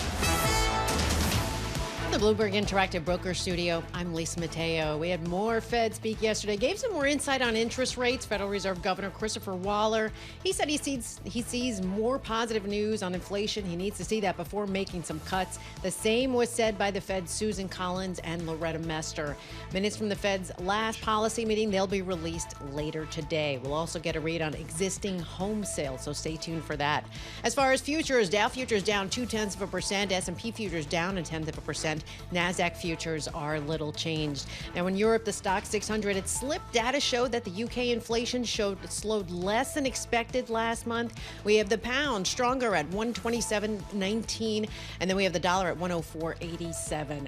As far as the bond market, the 2-year yield 4.86%, up 3 basis points. The 10-year yield at 4.45%, and that's up 3 basis points. And some tough news for Tesla, down 1%. European vehicle registrations, well, they fell 2.3% year on year in April. That's to a 15-month low. And the clock ticking at BHP. The company has until 5 p.m. London time to make another offer for Anglo American, or just walk away. And streaming services, not the only ones venturing into sports program. You can add social media apps to the list. Elon Musk's X Corp teaming up with the PGA Tour to bring you those real-time highlights and videos. That is your Bloomberg Business Flash.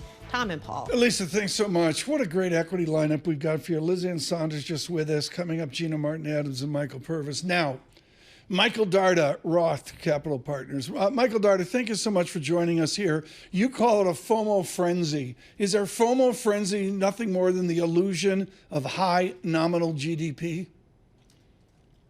Thanks for having me on, Tom. Look, in the previous segment, I heard you guys talking about the fact that we've had a market driven in large measure by valuation expansion, and that's essentially the definition of FOMO, if you will. So earnings are rising. The expectations are pretty lofty for the next year at 12% earnings growth. But if you look over the course of the past year, we've had about a 30% rise in the S&P 500. In earnings estimates are only up by about a third of that. So valuations have expanded, and valuations are high on a historical basis, especially for the sectors that have been leading and dominating the S&P 500. Credit spreads are exceptionally low. Yeah. There's volatility. So we have a high level of complacency in risk markets and very lofty expectations for the Fed to be able to soft land this economy and for nothing essentially to go wrong. So, we'll see how that plays out, but I'm a bit more nervous, obviously. So, Michael, just came through an earnings cycle here that by most measures was pretty darn solid, and one could argue that it's been one of the key drivers of this market in 2024. How concerned are you for the economic backdrop supporting that? Because again, we got some numbers out of Target this morning that suggest the consumer, large parts of the consumer base out there are struggling. Yeah, very good point, Paul. Look, we're starting to see a more significant slowdown in parts of sales that have been super rapid through this cycle. So in the most recent retail sales report, sales of food services and drinking places, that's the one read on the services sector that we get in the retail sales data. Those numbers in nominal terms are now down in 3 of the last 5 months, and this has been previously a double-digit growth pace. So, we do think the consumer is slowing. Our measures of excess savings are now gone. Well, and we're getting signs of incipient weakness in the labor market. I mean, Tom, I know that you talk about the Sham rule, but the Darda rule is 5/10 on the unemployment rate year to year, and we're there. I mean, that's something. Okay, I'll give you that, but the basic core thesis here, Michael Darda, that your legion of followers worldwide on YouTube, on Android, Apple CarPlay, is the Fed to the rescue. What happens if they make 4 rate cuts, out over X amount of time? Well, Tom, look, it really depends on the context, okay? You don't get 4 rate cuts unless the economy is losing steam and the Vixillian equilibrium interest rate is headed south. And so it's not necessarily something that is going to be associated with an ongoing melt up in risk assets. keep in mind, we had 100 basis points of rate cuts going into the cycle peak in 2007. But right. The Fed was falling behind the curve. 150 basis points of rate cuts going into the cycle peak in bear market in 1990. So the real question here is, does the Fed have the foresight and the timing to adjust policy rates in a way that preserves the business cycle and the soft landing? There's not a good track record there, but markets are super confident that they'll pull it off. So it's priced in if they pull it off. And if they don't, watch out below. I mean, the FOMO frenzy, Paul, Sweeney, is just simple. You go north of Edgartown just a little bit up by Tisbury, and you got literally a shack you could bulldoze for $1.6 million. Sounds like. I mean, there's the FOMO frenzy. There's the FOMO. So, Michael, are you in the camp that thinks that this Federal Reserve is already behind the curve here in terms of cutting rates? That, in fact, if you look at some of the real-time inflation data, this Fed can begin cutting rates now? I think Fed Chair Powell is in an exceptionally difficult position here. The Fed obviously had a 2-year inflation overshoot that they did not anticipate or intend. And so once bitten, twice shy, if you will. So they really do want to be confident that, that inflation is coming back down towards target. But inflation lags the business cycle. So if you're simply following those indicators, in particular on the services sector, you're basically going to fall behind the curve. And I don't know that they can get out there in a preemptive fashion now, considering the nature of this business cycle with the previous overshoot. So it's tough. And look, if we are getting close to a cycle peak based on, the labor market losing steam, the unemployment rate moving up in a very late cycle fashion, ISM services for employment down now in the last 5 months. So, I think they're going to probably be reluctant to get going, late summer into the fall, and I think they'll be behind the curve. Michael, nobody cares. Mega's out on live chat going, where are the damn Darda dogs? I mean, that's all they care about. They just want a dog sighting by Michael Darda. I mean, the different. Are the dogs with you? Klaus went into early retirement, so If you've seen Michael Darda, the inflation at Chewy. Every time I go to buy dog food, it's like the grocery store. I mean, I'm sorry, Michael Darda, there's inflation in the system. Is that good for stocks or bad for stocks?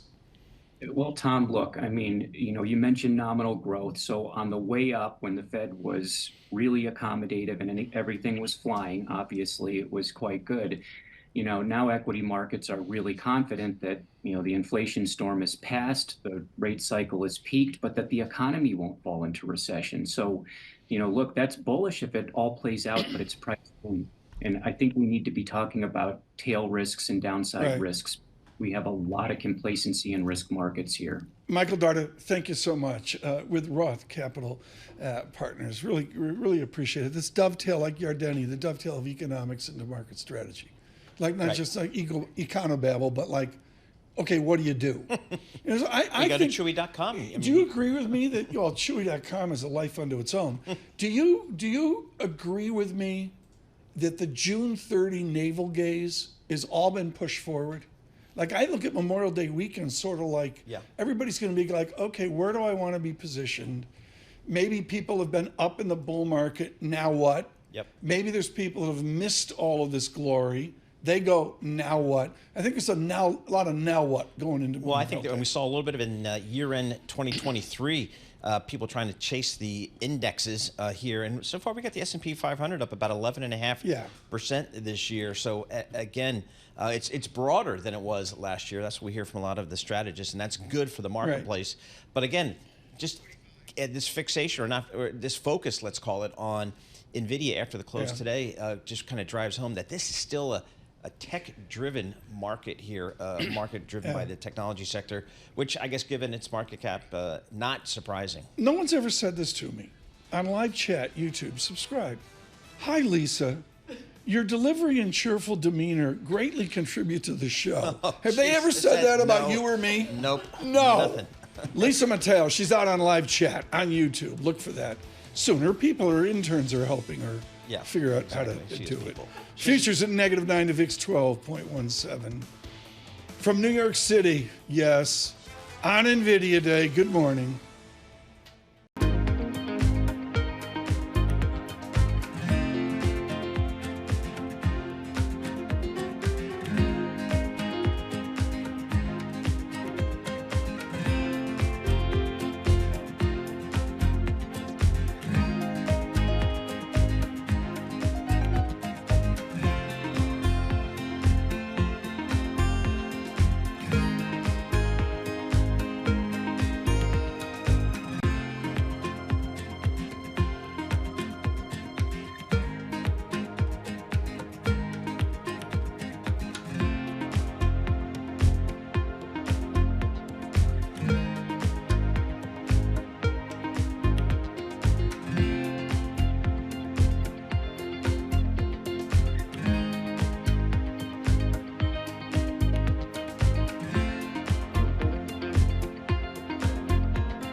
markets, headlines, and breaking news 24 hours a day on Bloomberg Radio, Bloomberg Television, and the Bloomberg Business app. This is a Bloomberg Business Flash. From the Bloomberg Interactive Broker Studio, I'm Lisa Mateo. We've got red on the screen. Dow futures down 0.2% at 39,019. We have S&P futures down 0.1% at 5,335. Nasdaq futures are little changed, 18,793. So the bond market, the 2-year yield at 4.87%, up 4 basis points. The 10-year yield at 4.46%. That's up 4 basis points. Companies making news at Citigroup. The bank has been fined nearly $80 million by the UK, and this is after a London staffer's fat finger trade caused a crash in European stocks. That was back in 2022. And then Blackstone plans to share ownership with more of its workers in buyouts, starting with an equity-linked bonus to 18,000 employees at Copeland.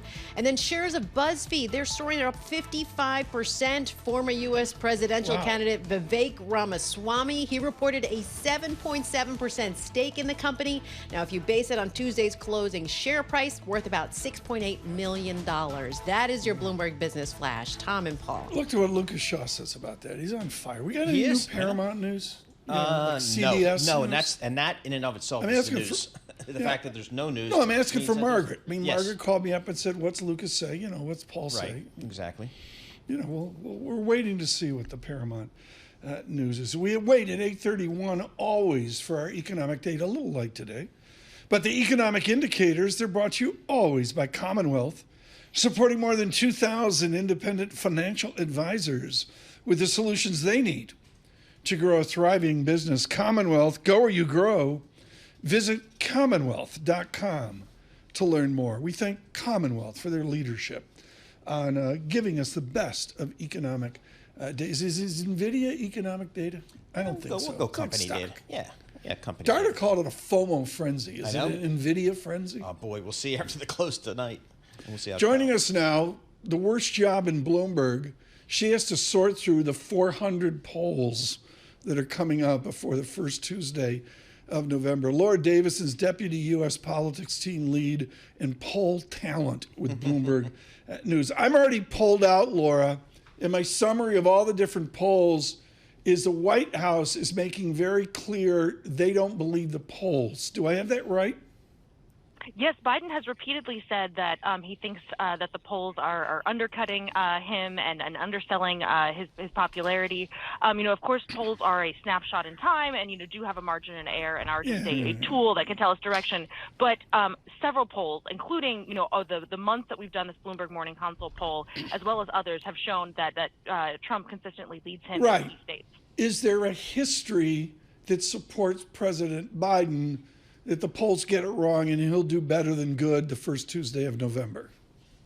So in 2022, in the midterms, there was this big red wave projected, and that didn't materialize. So that is sort of what Biden is basing his, his hanging his hat on there of saying, look, the polls said we were going to lose before, and we didn't end up, kind of with quite the shellacking we were expecting. But, this is, a presidential polling is different. It is a little bit more precise than, congressional polling, where you've got, a bunch of different polls, across, hundreds of races.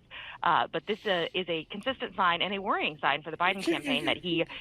We're going to take a poll right now, Laura. Lisa Mateo, jump in here. Lisa Mateo, have you ever been called to do a political poll? Never. Laura Davison, have you ever been called to do a political poll? Quite frequently, actually. Really? Okay. I can't because I'm a journalist, but I get these calls, probably 5 or 6 times over the past year. I've never been called. Paul? Nope, never, thankfully. They know better. What is it? I don't pick up the phone unless I know who's calling me. So, Laura, on this morning consult poll, I know we've been doing it on a fairly consistent basis here. What are the latest highlights from this poll for us? So what this shows is that this is going to be a close race. Biden is performing best in these blue wall states. So that's, Michigan, Wisconsin, Pennsylvania. He's roughly tied there with Trump. It's in these southern states. Arizona has been one where he's been trailing Trump. Georgia, North Carolina. Nevada has been a real wild card. Last month it showed that Biden was down, almost 10 percentage points. This month it shows that they're nearly tied. So Nevada will be a weird one to watch. It's a very transient state. It's one that Democrats have consistently done well in, but, it's really sort of a who knows this time. Well, here's the one that kind of got my attention from the Bloomberg reporting. Half of swing state voters fear violence around the U.S. election. Give us more on that. So this was a little very much a sobering realization here in the poll of that half of voters are expecting violence around the election. I think we've already seen that, those fears be fueled with the campus protests in recent weeks, as well as, sort of all of this, the specter of 1968 that really hangs over the Democratic convention that'll be in Chicago later this summer. So this is, clearly something that's on voters' minds. Obviously, January 6th, last election was not completely free from violence. Voters are concerned about misinformation. More than half of voters think that there will be misinformation that will interfere with the election. Also, foreign interference. That's a little bit a smaller percentage worry about that, but that's also on the mind of voters. What are we hearing or seeing in the polling about former President Trump and his trial in New York City? Is that having any impact? And then I guess the other pending litigation as well. Is that impacting the numbers? So one thing is that voters are not differentiating between the various cases. They're not saying, oh, if one thing happens in the document case, I feel differently than if it happens in the the Stormy Daniels hush money case. They sort of lump them all together. But it's clearly on voters' minds. The poll allows us to ask these open-ended questions where voters can just sort of share their thoughts. The legal case is one of the top issues that people referenced in these open-ended questions. Of course, this was taken as Michael Cohen and Stormy Daniels were on the stand. So this was clearly top of mind in the news as well. But it looks like we asked a specific question a couple months ago, looking at if Trump is convicted, does that change your opinion? And it did. Laura, is there a history? This is sort of like a Wendy Schiller question up at Brown. Do the candidates poll to figure out who the most efficacious VP candidate is? Do they do a lot of work before a given presidential candidate says this is the one for VP? So a traditional presidential campaign does do a lot of work and polling. We also did our own polling here on these VP candidates that Trump is looking at. We don't have any indication that the Trump campaign is doing their own polling. Trump tends to go more on his gut and making sure that these people are going to be loyal to him. But what we found is that a lot of the people that he's looking at, people like J.D. Vance, the senator from Ohio, Doug Burgum, the governor of North Dakota, nobody knows who they are, particularly in the swing states. So this is going to be young Davison, I remember the moment where Bush selected Dan Quayle. Oh boy. It was across a trading floor. The profanity that came out, Laura Davison, across Dan who? No one knew, and it was not appropriate for radio. I mean, Laura, does it really matter anymore? The VP candidate? When you have a candidate like Trump who has basically 100% name ID, I'm not sure that the VP candidate is going to sway him one way or going to sway voters one way or another. Trump has talked about potentially picking a woman, picking a person of color that could potentially help him with those groups. Although increasingly the chatter is picking someone who can help him raise money. Okay, great brief. Laura Davison, thank you so much. We make jokes about it, but she's just killing it down in Washington in the depths, getting towards this national election. Bloomberg Surveillance, we're always brought to you by BNY Mellon Insight. Let me spell that, INSITE. BNY Mellon Insight, June 4 to 6, coming up in Nashville. Don't miss the essential event for the financial advice community. Visit insight.bnymellon.com, INSITE, insight.bnymellon.com. VP candidates. I do not recall when Nixon picked Spiro Agnew. No. If it was a shock.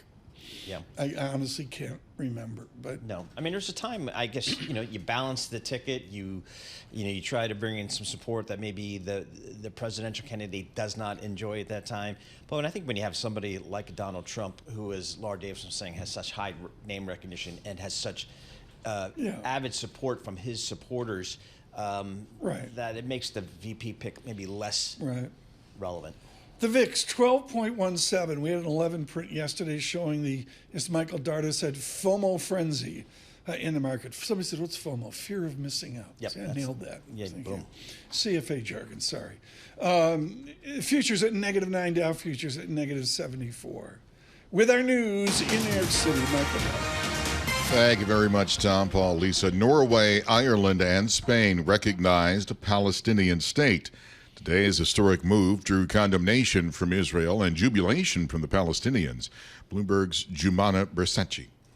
The Norwegian prime minister is saying that there could be no peace in the Middle East unless there is a recognition of a Palestinian state. Very symbolic coming from Norway. You will recall that in the early 90s, it was Norway that hosted those Oslo Accords, which were the first attempt at putting together a pathway towards peace between Israel and Palestinian representatives, the PLO, at the time. Bloomberg's Jumana Bersachi. Israel ordered back its ambassadors from Norway and Ireland. Multiple people have died and at least a dozen were injured since a powerful tornado tore through a small Iowa town. The twister destroyed homes and businesses, shredded trees, and smashed cars. The tornado destroyed much of the small Iowa town of Greenfield. Iowa State Patrol Sergeant Alex Dinkla. We're looking at just making sure that we have everybody accounted for. Tuesday saw multiple tornadoes, giant hail, and heavy rain in several states. The NTSB will help investigate the sudden and severe turbulence that forced the emergency landing of a Singapore Airlines flight from London in Bangkok yesterday. There is at least one death and dozens of injuries. This passenger was on the flight. Honestly, I didn't understand at all the full scale of what happened until we landed. The dents that were made in the overhead luggage compartments and all the additional kind of paneling. Heads had literally pushed through and broken those plastic panels, and there's blood. Today, Singapore Airlines CEO Goh Choon Pong says his company is deeply saddened by the tragedy. A relief flight with 143 of the SQ321 passengers and crew members who were able to travel landed in Singapore this morning. It's believed the 73-year-old British man who died had a heart attack. Global news 24 hours a day and whenever you wanted with Bloomberg News Now. I'm Michael Barr, and this is Bloomberg. Tom, Paul, Lisa. Are you ready for some football? In basketball, there's John Tesh with NBC. I guess had a great song, Paul, help me with this, Round Ball Rock. Yeah. And it's sort of percolating that NBC wants to re-record it in Nashville, which means they've got a leg up on Warner Brothers Discovery TNT. I mean, that's what it's come down to. That's what John Tesh is doing. Exactly. So, and John Tesh revealed he's booked some recording time. He's booked his orchestra. He's ready to go. And then those that watch for the rights, which are now TNT has them with Warner Brothers Discovery, maybe NBC might be getting back into the NBA game. That's kind of the speculation. So that was across the media, I mean, it's just social about, media. It's just about money. I mean, they got Yep. like 87 items, but it's just who's got the bigger wallet, Yep, right? absolutely. Absolutely. So there used to be a time when you preferred broadcast versus cable, but that's irrelevant these days. Now it's just a question of, if you're the leagues, how do I include streaming into my package of distribution with my broadcast and cable partners? Remember that old commercial, you've got the time, we've got the beer? Yep. Well, that's exactly what's happening here with this. And it's all about the money, like you said, Tom. Yep. So we'll see. But NBC rights, NBA rights are right. After the NFL, a distant second, but a number two as well is the NBA rights, and right. They're extraordinarily valuable. And Was that the champagne of bottled beers? Miller beer, man. Right. Miller beer. We couldn't afford that. We had Utica Club, which was a step below. Who? Jenny Cream. Yeah, who? As in Utica, New York. You had, it depended on, the level of brokenness into the weekend. You went from living a high, Jenny Cream Ale. Yep. Then you went to Jenny Beer. Nobody was talking the champagne of bottled beers. And then you went to UC, Utica Club. My mom sealed the deal with my dad by serving a beer called CB Wing. CB Wing? No. Yeah, and a cheap beer, man, but it worked. That's what I said. I'm like, but hey, I'm here. Okay. I don't know if we can do this on radio. Michael Barr, thank you for that information. Lisa Mateo's out on YouTube live chat. Good morning.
Markets, headlines, and breaking news 24 hours a day on Bloomberg Radio, Bloomberg Television, and the Bloomberg Business app. This is a Bloomberg Business Flash. From the Bloomberg Interactive Broker Studio, I'm Lise Mateo. We've got red and green on the screen. S&P futures and Dow futures down about 0.1%. NASDAQ futures, they are little changed. The bond market, the 2-year yield at 4.87%, up 3 basis points. The 10-year yield at 4.45%, up 3 basis points. Check of commodities. We have spot gold lower, $2,411 an ounce. Brent crude, $82 a barrel. WTI crude, $77 a barrel. Companies making news. It's TikTok. The information reporting it plans significant layoffs in operations and marketing teams this week, so stay tuned for that. And then Walt Disney's Pixar, you know, the animation studio behind Toy Story, Finding Nemo. Yeah, they're cutting jobs too, laying off 175 14%. people. Yeah. Disney, they're down 0.2%. And finally, shares of Lululemon, they're falling down 4%. The company said its chief product officer is leaving the company. That is your Bloomberg Business Flash. Tom and Paul. Oh, that's crushing news for me. I just can't believe it. Lululemon is sliding down. How you doing out on live chat on YouTube? It's good. It's good. I'm official now. I have the little handle. The so little handle, yes. the blue, and you're part of the team. Yeah, and pretty good. On live chat on YouTube, there's of course Odd Lots. It's a wonderful podcast. Joseph Weisenthal and Tracy Alloway, they join us now here as we drive forward. Tracy, you got to help me here because Joe's got the laptop out. He's up in the food court trading. I got on a blended moving average, GameStop from 12 to 50 down to 22 in a long cup of coffee. Who lost money on GameStop? You know what I'm kind of wondering, since you mentioned Lululemon dropping just then, I'm wondering which portfolio, the meme stock portfolio or the Becky portfolio full of like Lululemon and Anthropology and Starbucks or whatever else, which one would have outperformed since COVID? Well, yeah, you guys are focused on this, Joe. You're doing the meme stock thing. Yeah, that's right. We're doing the meme stock thing here. It's fun. What's different this time around versus the last time Odd Lots beat the meme stocks to death? We crushed it last time. We crushed it this time. I think everyone's just like seen it before. Stuck culture, a little tired. It was very interesting and novel, and everyone's like, is there something here that people don't understand? Is there these value? And this time it feels like we ran the entire story. It's like we fast forwarded to the end of the videotape really fast because we know this story. We know how it ends. We know how it ends before. You might be able to make a little bit money front running the next person, but no one really seems to be under any illusions that it also feels much more cynical on that note, right? Like everyone kind of knows what they're doing, whereas last time there was the whole narrative of apes together not the odd lots who drive towards cynicism. That would never happen. Between your two really eclectic backgrounds, should Gary Gensler step in to quote unquote control clowns in the meme stock area? Who wants to take this one? I will give you my take, which is I will not offer advice to Gary Gensler, but this is my take. He listens, so be nice. Okay. I don't, people should be able to do whatever they want with their money. If they want to gamble in stocks and pay over, go for it. The only people that I really dislike and loathe in this entire situation are the people who pretend that buying GameStop or buying AMC is some sort of revolutionary act, or sticking it to the man, or doing it. It makes no sense. There's no there, right?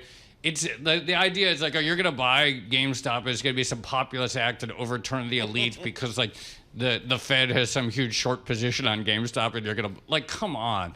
And so the only people who I think are really contemptible in the whole situation are those people.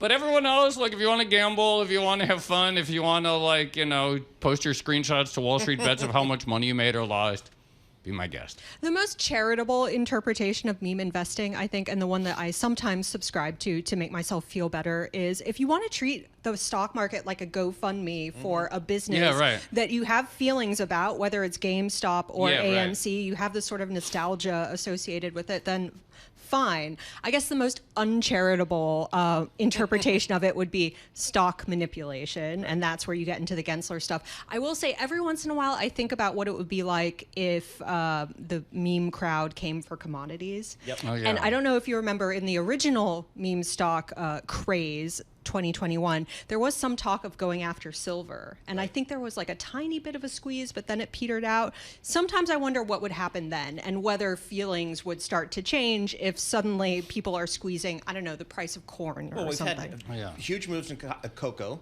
That's huge right. moves in copper, huge moves in coffee, gold, silver, orange juice. The commodities have been ripping, so who knows? But I just noted in meme stocks this time around, the amount of dollars actually being traded every day is really significant. So I'm always like, who the hell's trading this It's stuff? pretty wild that GameStop basically got very, or close, not quite to its highs from the last cycle, from like nowhere. But it's like, that was like so fast. I do think like, what were you going to say? I was going to say, to provide wisdom on this. Sure. You know, I mean, he was shortlisted for the new coach of the Toronto Maple Leafs. Sheldon Keefe is out. And they picked Craig Berube, which I get because of his work with the Flyers and the Blues. But I'm sorry, Luke Kawa was shortlisted for that slot. Yeah. Toronto, what's he going to add to this? I don't know. I mean, I think now that his career path of coaching the Toronto Maple Leafs has been cut off, I don't know what he's going to do. But apparently he has. Is he on garden leave? He's not. Well, I think he had about 5 minutes of garden So leave wait a second, between jobs. is he still at UBS or does he leave UBS? He left. No, he's left. He's over at Sherwood Media now. Which is the new Robin Hood thing. So Speaking he's in the of meme belly stocks. of the meme stock beast, but he gets to write again. But the reason we want to talk to him is because I think he was the first person at Bloomberg to really dive into Wall Street bets early, like a year or 2 years before the meme stock craze took off. And then there are persistent rumors, and I plan on asking him about this when we do the interview, that he is in fact a secret Wall Street bets mod. So we'll is find that really out. a rumor that people spread? Oh, wow. Tracy, I mean, you got to see Tracy's social feed. She's out with a damn dog in the garden. Have you ever been on garden leave? No. Like proper garden. I had why a month. can't I Actually, go on I had a garden month leave? before I came to Bloomberg, but I went to Guatemala. So I guess that counts. But I wasn't actually gardening. Yeah. But I did have a fantastic idea for a book recently, which is a gardening book for financial professionals that's in a good between idea. jobs. That's a great idea. So any book publishers out there, hit me up I because love I that could write idea. that. It really is sad that the only way to get any time off once you become an adult is to quit your job. Like, I really, like, you know, there's no such thing as a vacation while you're employed because you have to check your email. But if you quit your job, you actually get some time. So my advice to people, whenever they get a new job, is like, maximize that time between jobs. Because, like, that's it for the My rest of advice your is life. work for a Joe, firm why that is it has work from home, because that's the scam. Well, we're going on work from home. Barclays, No, right. I got 1 minute left. Barclays is saying, forget about it, 5 days a week. Are we going back to 6 days a week, work from office? No comment. What did they say? If you don't come to work on Saturday, don't even think about showing up on Sunday. Exactly. That's the line. I think that's where we're going back Does to. Light Sweet Crude have a summer tour worked up yet? We have We're some getting later. shows June 21st, someplace in Williamsburg, and I think we're playing at like some like public garden June 8th and like deep in Brooklyn. He's so huge. You know you've made it when you don't know where your next gig is. Your people, Our people have that for us. He's playing Central Park. He's opening for Some Paul park, Simon. I don't know. So, it's supposed to be Central? Yeah, no. Opening Joe for Paul Simon. Weisenthal, thank you. Tracy Alloway, thank you. Seriously, folks, Luke Kawa, definitive on meme stocks. This is going to be an important odd lots for Global Wall Street. Look for that out there. We didn't even talk to them about Nvidia Day. No, I know. It's nuts. Though they're coming back for Carol and Tim, probably. Oh, they're probably doing another cameo here. Yep. I get it. They'll be breaking the news at 4 o'clock. Odd lots. Look for that out there. Just a cute. Oh, we put up you never put up my graphic for my podcast. Ari puts up out on there. Lisa Mateo out on the live chat on YouTube. This is a major. We're like on the edge of odd lots here. We're getting almost social like that. All right, I don't have to do this now. Figuring out how that works. Euro yen. I got to go back to it, folks. This is something. It's off the radar here in 90-degree New York City, but 169.58. Euro yen is stronger euro, weaker yen. Paul, I'm sorry, we'll give it up. I guess it's not news until it is news, and it could be news into any Japanese evening, particularly Friday and into Monday evening. Yeah, look at Monday morning, I should say. Exactly. Sunday evening Japanese. Dollar yen here time 156.53. Remember we got to that 160 level a couple of weeks ago, and then I think the speculation or the belief in the marketplace was that the Bank of Japan stepped in here. Yeah, it's classic, Mr. Joel.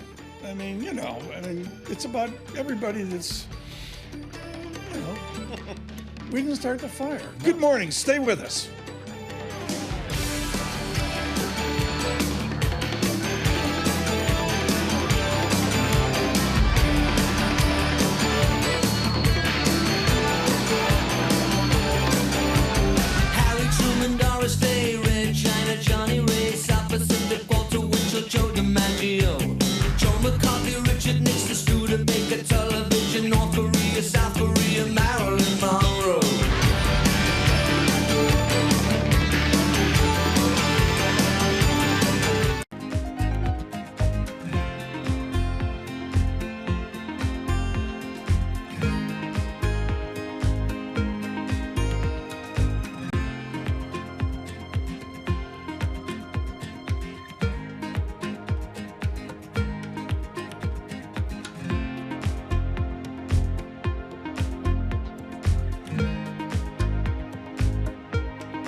This is Bloomberg Surveillance with Tom Keene and Paul Sweeney. Why are we upset if we're creating jobs? Inflation's still a thing out there for the everyday consumer. With Lisa Mateo on markets. The economic calendar jam-packed today. And Michael Barr with news. Tensions between the U.S. and China have heated up even more. The best in economics, finance, investment, and international relations. This is Bloomberg Surveillance on Bloomberg Radio. Good morning, everyone. Tom Keene, Paul Sweeney, fired up here. No, we're not going to call it Nvidia Day. Gina Martin Adams will call it Nvidia Day because that's the marketing that they're doing at Bloomberg Intelligence. I saw out on social media that Ed Ludlow's saying he's coming on our show this morning. He said that? Yes. Oh, I didn't know. My people didn't tell me that. I didn't hear from the people, Your but he's people out there told on he's out there on social saying he wants How to talk come you have Nvidia. 3 interns and I have 2 I know. interns? What's that about? You know, they're you gotta keep them happy. It's just amazing. You just say, okay, just come down to the beach. Yep. Good morning, everyone. Paul Sweeney and Tom Keene here. Really interesting day here into Nvidia. Seriously, Carol and Tim will have all that for you this afternoon. The VIX 12.10. We're going to do this quickly because we've got a guest here as we look equity driven this morning. Ann Sonders with us, Michael Darda, Michael Purvis coming up. Gina Martin Adams, must listen in moment. Look for that out on YouTube. Subscribe to Bloomberg Podcast. Search Bloomberg Podcast. And if you do that, you get the live feed, the live chat on YouTube with Lisa Mateo. That's pretty cool. Bloomberg Surveillance this morning brought to you by BNY Mellon Insight. June 4 to June 6, Nashville. Don't miss the essential event for the financial advice community. Visit Insight, INSITE, insight.bnymellon.com. With our Bloomberg Business Flash. She's on YouTube, Lisa Mateo. I am, and keep the comments coming this morning. All right, futures right now pointing to a steady open. Investors awaiting earnings from Nvidia. You said it. Its results offering what you can say, guess, is a grand finale to a surprisingly strong earnings season for big tech. Those shares right now, they're up about 0.5%. Retail also in focus today. You have Target down 9%. Key measure of sales fell for the 4th consecutive quarter.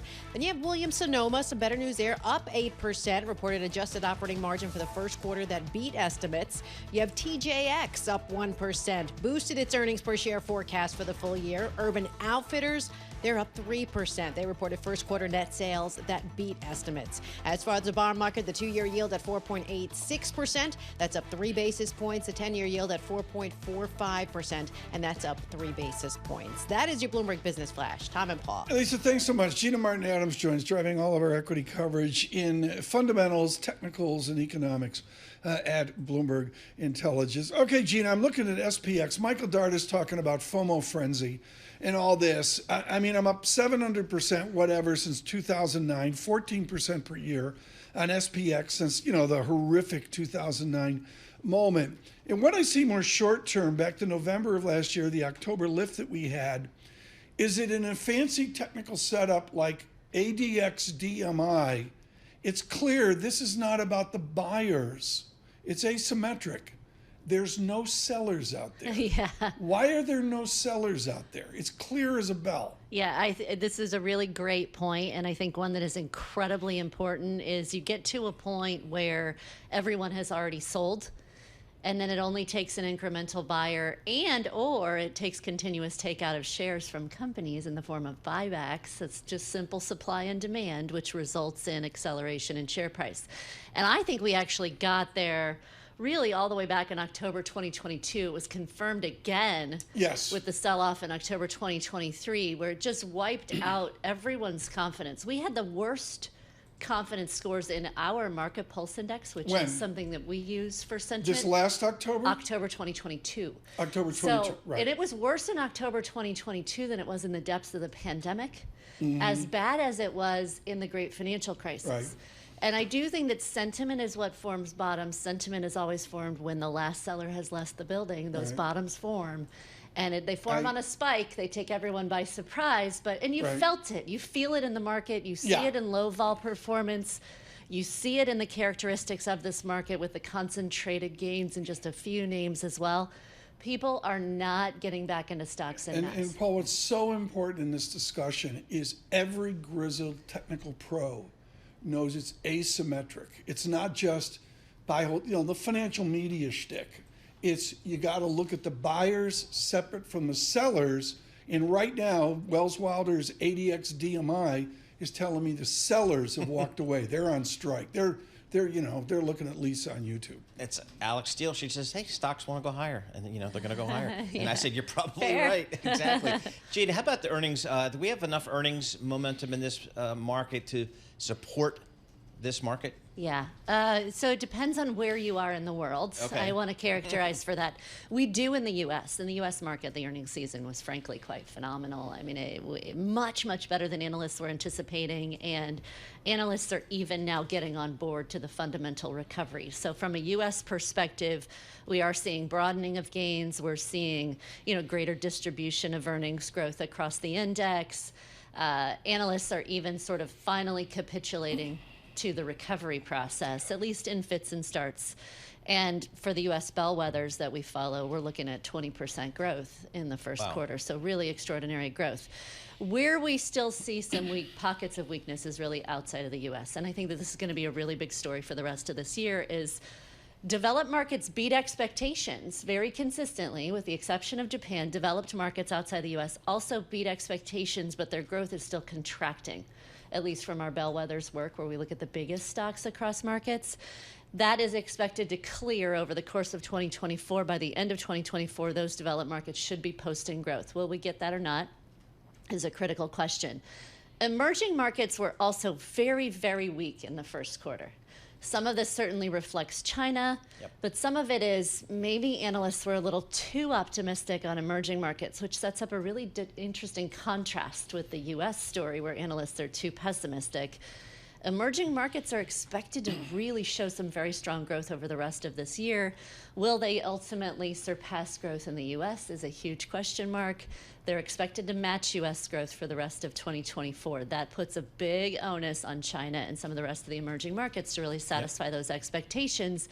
But it has resulted in some rotation into that group. And if we can get better growth coming out of emerging markets, we may see greater distribution of gains across global stocks over the course of 2024. What are the sectors or what are the factors that are really screening well for you guys these days? Yeah. So from a sector perspective, tech is still up there as much as everybody says that, it's too much. We've had too much on tech. Tech is still toward the top of our sector rotation model. Healthcare and consumer staples are also up there. So it's a little bit of a mix in terms of growth versus value, defensive versus more risky names for sure. Right. The stuff at the bottom of the scorecard, though, is all the super hyper defensive stuff. Like real estate, not a great place for us. Utilities still toward the bottom or lower in the scorecard. Communications is a sector we're watching really carefully, as well as financials. These are sectors that have been making some big moves. We don't care what you think. All we want to know is what Oscar Hernandez Tejada thinks. Berkeley economics, fancy degree from the Johns Hopkins at University. Good choice on that, Oscar. What's he say on Nvidia? No idea what Oscar says on Nvidia. I can't comment on Nvidia. What I can say is from our perspective on Nvidia, certainly an important stock to watch in the U.S., but we've already seen some really interesting rotation out of the Magnificent Seven. Lots of distribution in the Magnificent Seven toward the rest of the index. I think Nvidia will be very important to setting a tone. But what's happening outside of Nvidia is now probably the most important part of the equity market. Can we gather momentum outside of Nvidia, outside of the Magnificent Seven? We have a new group of stocks that we're calling the Great Eight, or the largest 8 stocks in China, which have also started to create a massive burst in activity. So I think we're starting to see a lot more Dana distribution Telsey of in gains retail's outside. heated about that. She says the China gloom's way overdone. I would completely agree. When we thought this coming into this year, and Chinese stocks very predictably bottomed at a multiple that they always Can you bottomed help at. us? Can you get Mark Gurman and Oscar Hernandez Tejada to get out of bed early? They're out on the left coast, and they're just absolutely useless. Gina Martin Adams, thank you so much. This has been great. Sure. And we'll look on Bloomberg Intelligence today after the NVIDIA report to what Mr. Tejada says. With our news in New York City, Michael Barr. Thank you very much, Tom, Paul, and Lisa. Primary elections were held yesterday in Georgia, Idaho, Kentucky, and Oregon. Republican slim majority in the House just got a little more breathing room after a special election in California. Bloomberg Government's Jonathan Tamari has more. This was the special election to replace Kevin McCarthy, the former speaker who was ousted by his own party and then resigned at the end of last year. But one of his top former aides is going to replace him, Vince Fong. He was a state representative and had worked for Kevin McCarthy in his office previously. It'll give Republicans just a tiny bit more leeway in the House. They still don't have a lot of room to maneuver. It's a 218 to 213 split in the House now. Bloomberg Government's Jonathan Tamari in Washington. According to a Bloomberg News Morning Consult poll, half of swing state voters say they're worried about violence this presidential election. 6 in 10 swing state voters, mostly Democrats, are worried about misinformation.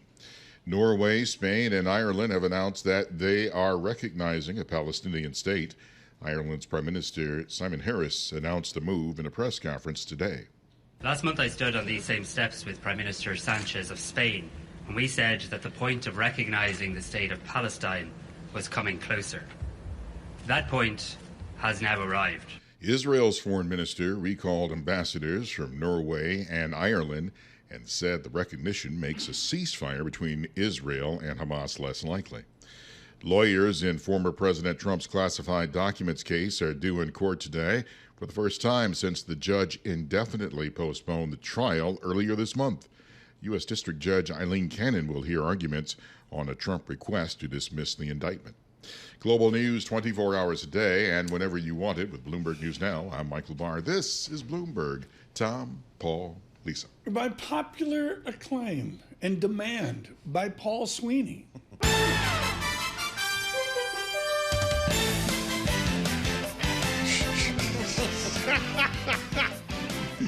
There it is, John Tesh. It seems a little dated to me. I guess they got to re-record it. It's not like, are you ready for some football? And by the way, if people out there, go see the video on YouTube of John Tesh doing this. It's amazing. Dated. It's a little dated. But he is into it, and who's not into okay, John he's Tesh? into it, but you think they'd come up with something, more modern NBA. I guess is how I do it. But John Tesh, according to his social media, he is on call.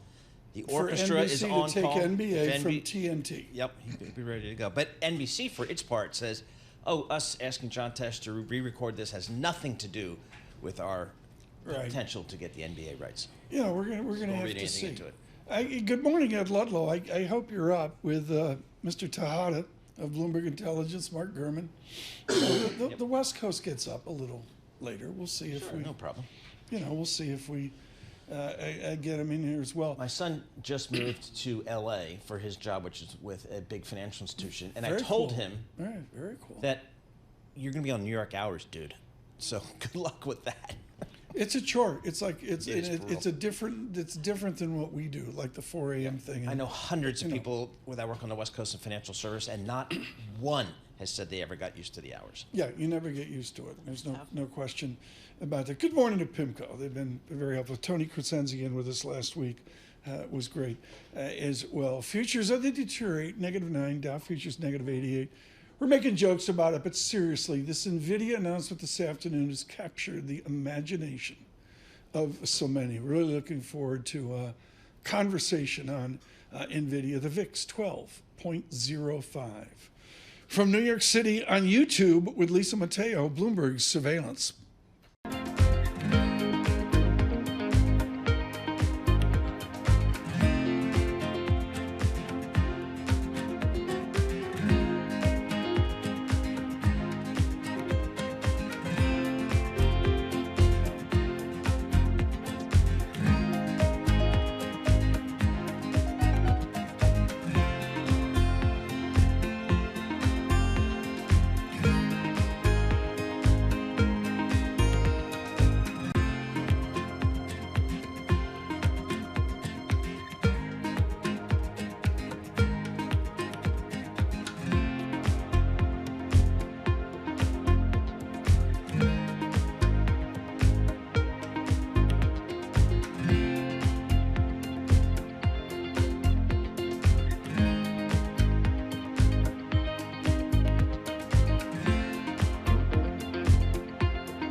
markets, headlines, and breaking news 24 hours a day on Bloomberg Radio, Bloomberg Television, and the Bloomberg Business app. This is a Bloomberg Business Flash.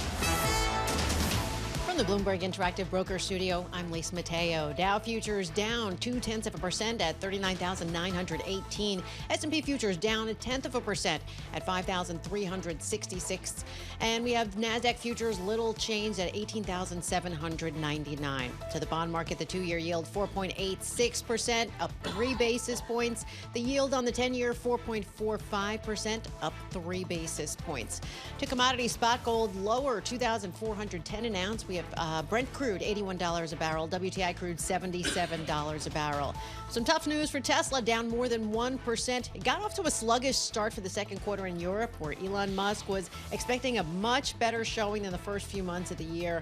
And then shares of BuzzFeed, they are soaring. They're up 56% right now. Former U.S. presidential candidate Vivek Ramaswamy reported a 7.7% stake in the company.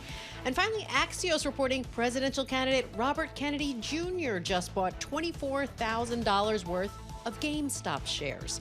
Those shares down 1%. That is your Bloomberg Business Flash. Tom and Paul. Lisa Mateo, thanks so much. On Nvidia this afternoon, an intelligent conversation with Edward Ludlow, Bloomberg Technology. He's been doing a lot of good things for us, including his wonderful interview with Michael Dell and company the other day. Ed Ludlow, when in doubt, go to the annual report. Nvidia. Accelerated data centers could save an incredible 19 terawatt hours of electricity annually if run on GPU and DPU accelerators versus CPU. They go on to talk about the Nvidia ecosystem. Can anyone compete with them? So far, no. I mean, the simplest explanation is just to do the numbers as we have them for 2024. So Nvidia will sell $40 billion worth of high-performance GPUs or AI accelerators this year. AMD has raised its forecast to say it will sell $4.5 billion, so 10x less. And Intel's nowhere to be seen. They might do 500 million. And that is why we define this afternoon's earnings report as the mother of all earnings, the most important stock in the planet, Goldman in February. It is the be-all and end-all of this earnings season. And it's, it's more than 5% of in weighting terms of the S&P 500. So brace for a macro event. See, Ludlow's never had a gray hair. What he just said, Paul, all my radar's up. I know. All my radar is up. I'm sorry. Well, he drives an electric vehicle. It's the be-all and end-all. He entrusts the driving thing on this electric vehicle, to go over the Golden Gate Bridge. Are you nuts? His hands aren't on the wheel? No, he's just kicking back. I don't know what he's doing. But Nvidia stock, just to give you a sense, $2.3 trillion market cap, up 92% this year, up 200% on a trailing 12-month basis. So, Ed, I guess that's a long way of saying the bar's pretty high for this company and this management team today. What do you think they need to say on this call? The bar is very high, but it's been high every quarter going back the last 6 to 8 quarters.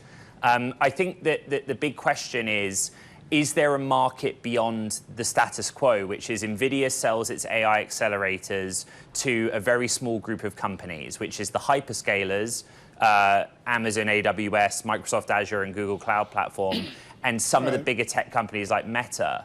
But we've not moved beyond that. That if this is to endure, they need to state explicitly that they're selling large volume of AI accelerators to smaller companies or different kinds of companies, because a lot of their addressable market forecasts are predicated on the idea that everyone is going to be running AI workloads on some kind of server that's powered by NVIDIA. And Jensen Huang, he wears the white sole shoes like you wear. I mean, it's like a uniform. He does. Out there. Compare Jensen Huang when he's doing the conference call today with, say, Morris Chang at Taiwan Semi, or Mr. Jobs, or Mr. Cook, or Mr. Nadella. Fit how this guy's unique versus other CEOs, besides he wears white sole shoes like Ed Ludlow. Well, what he is kind of the classic Silicon Valley founder CEO. You know, the backstory in NVIDIA is well told. It was founded in a Denny's. The original ambition was to make high-performance GPUs to power the graphics behind video games in the early days of video games. It is still unusual in this day and age for a founder to carry on as CEO. He's kind of centralized power. You know, there are a few of them out there, Mark Zuckerberg being a rare example. And differently to TSMC's founders and leadership, Jensen does embrace the personality and the character. You know, he has his identity, right? Leather jacket wearing, white-soled shoes. Yes, you know, that is all deliberate. He is the rock star of the technology sector at the moment.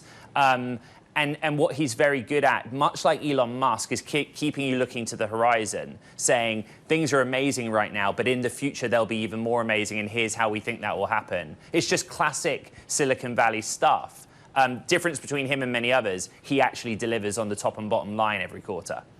So as I look at the PGEO function and breaking up the revenue where it comes from, back in their fiscal 2020 year, it was 70% graphics, 30% networking.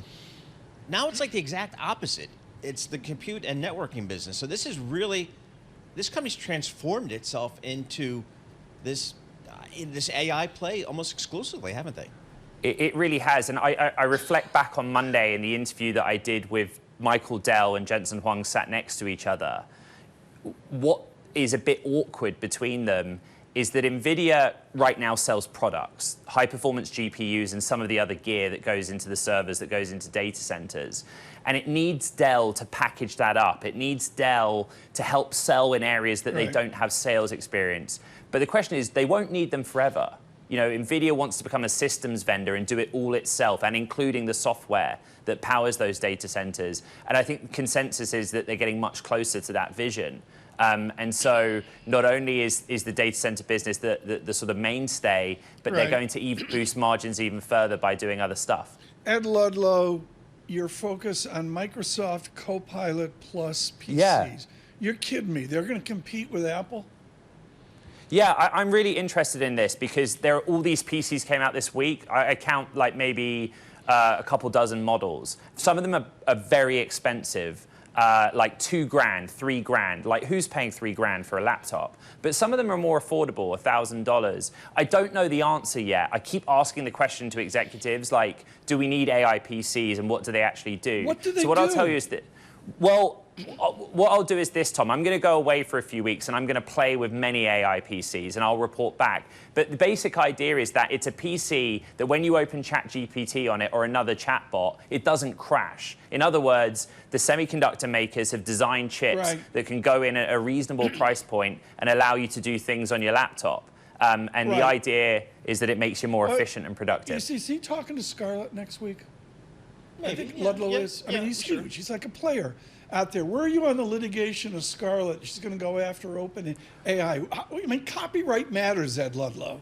Oh, you mean Scarlett Johansson? I thought you meant Scarlett Fu. I was like, well, no, Fu yeah, is huge. I mean, you can't talk to Scarlett Fu, but that's a this is a massive story. So the voice that OpenAI gave in its updated bot is eerily and weirdly similar to Scarlett Johansson. Scarlett Johansson comes out and says, I was approached twice by OpenAI, and I rejected their offer to be the voice of their AI assistant. So it's going to be so interesting to hear what happens, because OpenAI is a smallish company still, 1,300 employees, but they kind of think they're unstoppable. I'm serious. But this is about copyright of Bloomberg. It's about copyright of the New York Times. It's about 100%. copyright of the Telegraph. I mean, we haven't even had this discussion in your world yet, which is basically stealing the copyright of news, right?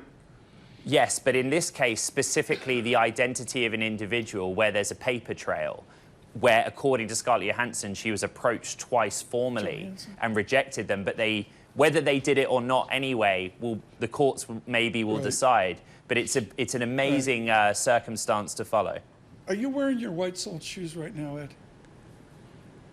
for our YouTube audience, I'm not going to lift my legs above the anchor's desk, but I am wearing my white-soled shoes today. Yeah, Lisa could put her feet on the ceiling if she wants. She's so cut and she doesn't like it. I'm not going to do that either. Ed, thank you for letting us know. Great briefing. You're priceless. Ed Ludlow with Bloomberg Technology, leading here, and of course, he'll be paying attention to the Nvidia earnings this afternoon. Of course, that Carol and Ted, with Tim, I should say, out. Red and green on the screen. NASDAQ up fractionally. From New York City, we need to get the markets open. Bloomberg's surveillance.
Markets, headlines, and breaking news 24 hours a day on Bloomberg Radio, Bloomberg Television, and the Bloomberg Business app. This is a Bloomberg Business Flash. From the Bloomberg Interactive Broker Studio, I'm Lisa Mateo alongside Tom Keene and Paul Sweeney with your opening bell report. Well, there really hasn't been much movement in the markets before the bell. Investors a little bit jittery about the prospect of stubbornly high inflation, especially after more Fed speak that kind of lean toward needing more data before making any cuts. And then, yes, we also have Nvidia reporting after the close. So let's see how things are shaping up in midweek trading. Starting with the S&P 500, right now it is little changed at 5,316, down 4 basis points. And then we go to the Dow. That's little change at 39,843, down 32 points. And finally, the NASDAQ, and that is little change at 16,838, up 6 points. Over to the bond market, the 2-year yield at 4.86%. That's up 3 basis points. The 10-year yield at 4.44%, and that's up 2 basis points. To commodities, we have spot gold lower, $2,409 an ounce. Brent crude, $82 a barrel. WTI crude, $77 a barrel. Since we mentioned Nvidia, let's check it at the open. Right now, it is up about 0.2%. That is your Bloomberg opening bell report. Tom and Paul. Thanks so much, Lisa. Greatly appreciated. Our next guest is wildly eclectic. He is encyclopedic, for example, on ADXY, which is the Pacific Rim currency matrix X Japan. He looks at the equity markets. He looks at economics. And Paul, I'm sorry, it gets my attention when Michael Purvis leads his research with the VIX. Exactly. And he knows the audience he's speaking to. Michael Purvis joins us. He's the CEO and founder of Talbot & Capital Advisors, joining us here in our Bloomberg Interactive Broker studio. Michael, a lot of folks say, longer term for a healthy market, you need a pullback of 5, 10, 15, 20% every now and again to kind of just reset everything. Was that 5-ish percent pullback we had in April? Was that it for us? Are we...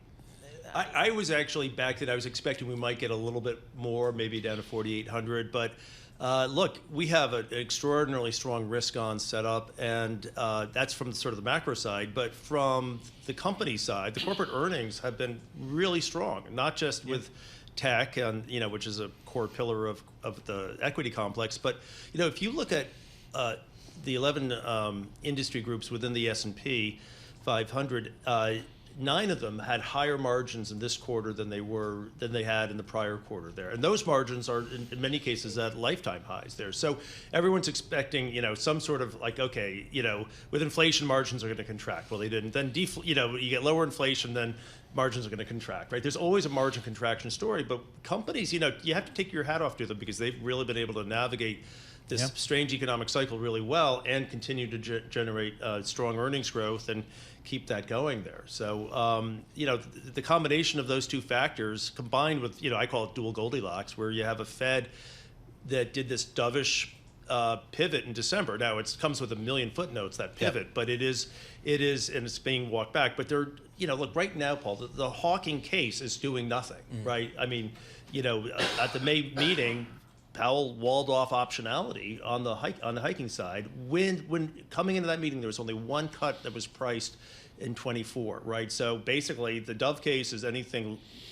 cuts, and the hawk case is doing nothing. Right.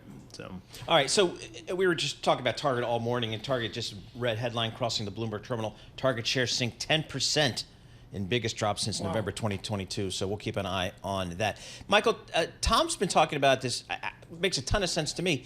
Maybe it's just a case of out there in this market, particularly since October, there just aren't a lot of sellers out there. I mean, you've got a Fed, I guess, presumably, as you mentioned, is going to be cutting rates. And as you mentioned, we had a pretty strong earnings season. So why fight the tape, I guess? It's a cliche, but it's also a truism. I mean, look, just a year ago, it's not that long ago, when everyone was, call it a year and a half ago, everyone was massively bared up coming into the year. Mm-hmm. Not everyone, but a lot of real money was long bonds and short equities or light equities, and that ended up being those people were upside down both ways, and that. For a hedge fund, they can reposition quickly, right? But for big, long-only allocators who are more like the battleships turning around, that process takes a while, and there's probably still some residual that, and it's all being endorsed by this combination of a constructive macro environment. Right. And strong corporate results. We protect the copyright of all of our guests. No, you're not going to get the Talbot report from me, and in it is 8-9 charts of brilliance on volatility in the VIX. Go beyond the media fixation on VIX to what volatility charts are really saying right now. Yeah, well, I think what Tom, what you're touching on is the sort of the cross-asset volatility picture is really interesting right now because FX vols are collapsing. Rate vol is finally really getting lower again. oil vol even, right, is really pretty low. The only vol that's kind of really spiking recently has been gold vol, but that's pretty niche there, and it does that when it rallies there. But so why are all these vols coming down, right? So let's start with the Fed, and the markets with the Fed. So basically, over the last 5 months, the markets have gone from 7 cuts to 1 cut. They kind of framed out the min-max condition for hiking. So now we're really in the tweaking zone there, right? So that is ultimately means that whatever adjustments the bond market needs to make with Fed messaging that we'll be getting, throughout the rest of the year, will be much smaller adjustments than what we've had earlier. And that means lower bond vol. If the doom crew says we're going to get slower growth, they go back to economics and Fed speak and all that. Can we get slower economic growth, but with inflation where nominal GDP saves the day for the equity market? Yeah, I mean, look, corporate earnings are when we go to Starbucks, we buy coffee with nominal dollars, not real dollars, right? And that's reflected in nominal earnings there. So, look, I think the question is what is the complexion of nominal GDP? Are we looking at too much inflation and too little growth, right? If you go back to the extreme cases of the 70s, you had sometimes, no growth and 150%, like whatever nominal GDP was entirely or more than entirely driven by inflation. That's real stagflation. If you look at the last 2 years, we never got to anything like those ratios there, right? So what's been encouraging this year is that if you look at the consensus forecast per Bloomberg, the percentage of nominal GDP composed of growth has been climbing. That may slow down a little bit, but it's still nowhere near a stagflationary condition there. So I think this is so important, Paul. Yep, absolutely. Yeah. That's why we have to remember nominal GDP is really, really important. And now it's my broader strategic, view, longer term view that we have been undergoing a shift to a higher nominal GDP condition than what we lived in the few years before COVID hit, right? I think that's just happening.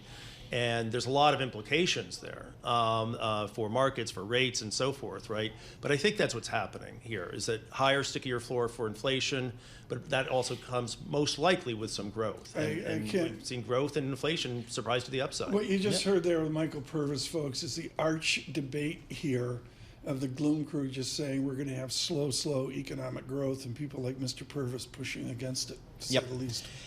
Michael, it's interesting this year, we started the year discounting maybe 6 or 7 rate cuts.